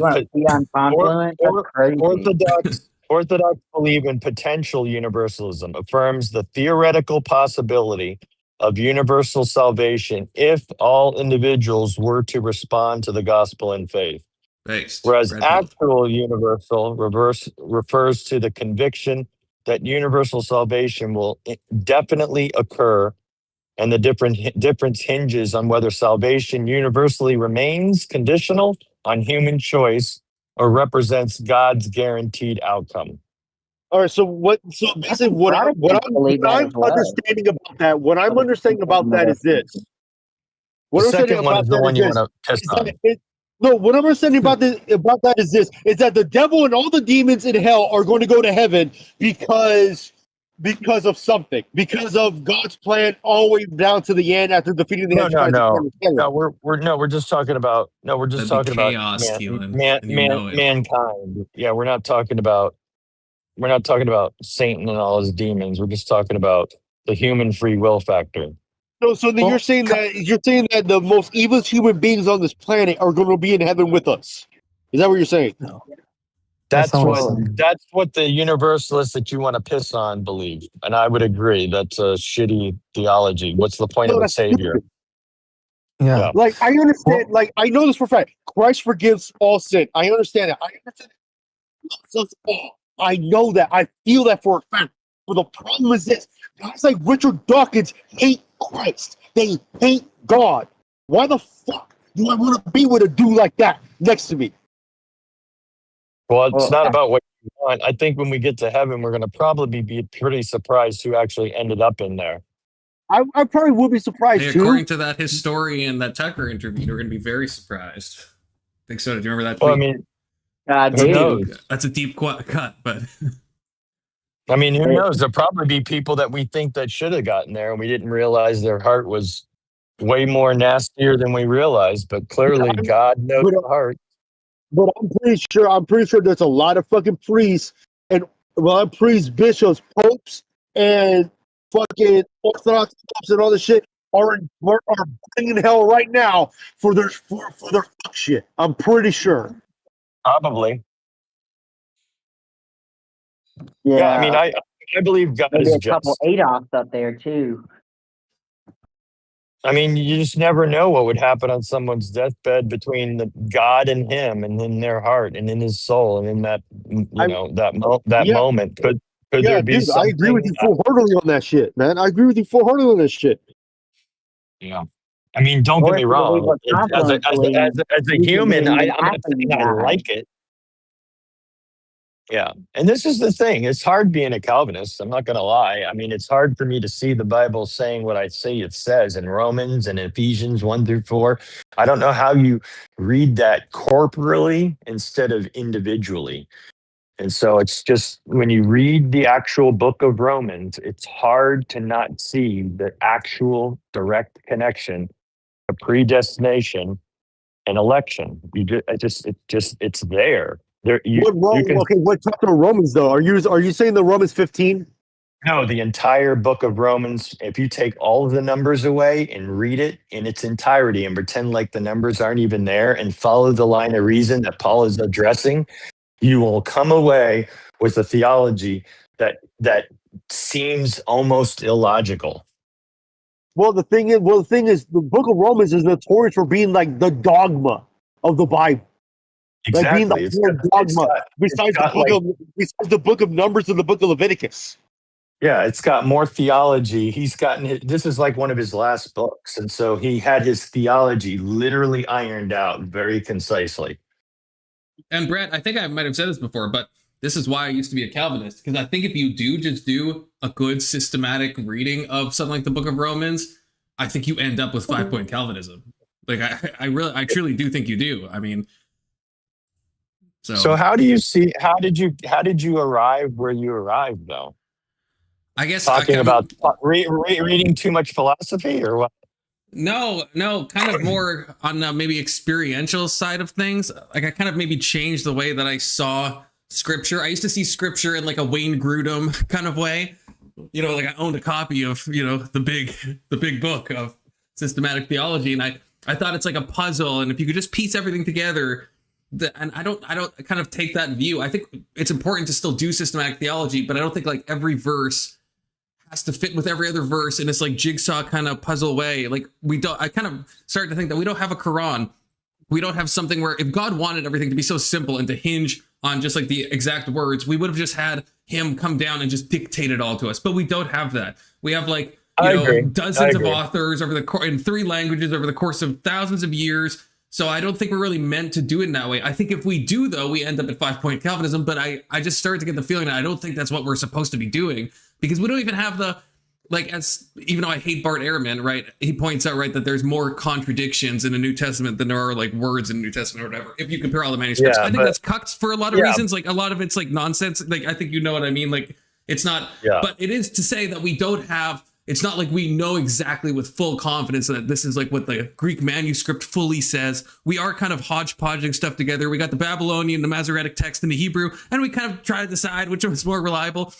And so I just think if God was controlling all this, which I think he is, I don't think he wants us to kind of do all of that stuff to try to make everything fit in this like neat little systematic theology kind of way. So I still Yeah. think it's important on a broad scale, but I don't think the way that God set everything up with Christianity, I just think we can go wrong-headed sometimes as Protestants when we're just trying to like autistically piece it all together as if it's all going to make sense if we can just interpret everything correctly, Well, conference. This is actually.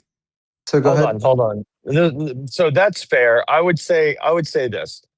Because we're Protestants, we really do hold to what is the minimum standard. What are the things we hold tightly with our hands, and what do we hold loosely with our hands open loosely? Yeah. And that is secondary concerns. Understanding God, we're doing the best we can. We're coming up with what we understand as best we can, reading the Bible and trying to figure it out. But the core is the gospel, right? So the whole idea is our nature being sinful, God's nature, right, being perfectly holy, and that we are disconnected from him. And we need to be purified, right? We have to have sacrifices, and we have to do all these things in order to be pure. And so like this is endless cycle that he's showing us through time, through the history of the Bible, that you're just showing that there's never going to be this perfect sacrifice until they start explaining. The prophets are like, hey, there's going to be this perfect Messiah. And they keep pointing and pointing and pointing. And every time everybody thinks this is the guy, everybody thinks this is the guy. Nope, it's not the guy. And then eventually we get to the point where we find out Christ and we realize here is Christ. He is the perfect man. And in order for him to be resurrected, die for our sins and be resurrected, he also has to be perfectly divine. So like as Christians, we just care that we understand our nature, our sinful nature, that we're cut off from God, that we need a perfect savior, and Jesus is who he says he is and did what we know him to have done. And so as long as we believe in that, I think our Christianity holds. The rest of the stuff is just, having fun and having a conversation and trying to figure it all out. Yeah, I mean, it's like the typical kind of Protestant refrain that like in the essentials we have unity, in the non-essentials we have diversity. Now, there's pushback on that because like some people disagree on what an essential is and stuff. But yeah, in general, Right. Yeah, I agree. I think the foundations, is like stuff like that's found in, like the Nicene Creed, and like some of the bare bones stuff. In these like more periphery issues, I think, it sounds like you agree with that. That like, you don't have to be a 5-point Calvinist to be like a true Christian, right? You can have like differing opinions on this stuff. And I would even say this is the fundamental difference with Orthodox and even potentially Catholics, because they have severe exclusive claims. Now, I know all traditions have exclusivist claims, but the difference between their claims is you have to be in the church, right? Like this is a fundamental inside the ark, outside the ark thing. And they would argue, well, even the ones inside the ark might not be saved. God knows the heart. And I would agree, just like Protestants would agree, but they put such emphasis on the corporate, that the church is the thing, and they make it, this thing. Whereas we would say that's not what we're reading in the Bible, so I like these arguments that they were having in the beginning of time, like we were talking with Emmett, 1st century, 2nd century, 3rd century, 4th century, they're really trying to put language on what this idea that wasn't fully formed of a Trinity is. And as they're coming up with the language and they're identifying two natures of Christ, because this only is the logical makes sense, right? So they came up with the creed, right? And something that we can all unite behind and we can all agree. And this is the language that we can best explain what we see biblically God told us through the scriptures. And theologians and fathers would debate this stuff, based off of how they were reading the Bible, So it's like, I would say the accretions of these church traditions had made the church institution and some of the other things much more the thing, similar to how he was criticizing the Pharisees. You go around, tithing every cumin and dill, and it's like he's calling them out on their tradition and that they went overboard. And it's ironic because I feel like how can you not see things through a Protestant lens without seeing the hypocrisy that even the Pharisees had risen to in their own law and tradition, and he's literally calling it out. It seems so similar to what we have now, where you have the church leaders literally sounding hypocritical, putting the tradition over the gospel itself. Yeah. I don't think I disagree with what you're saying. Am I allowed to say what I? What? Am I allowed to say what I said is based?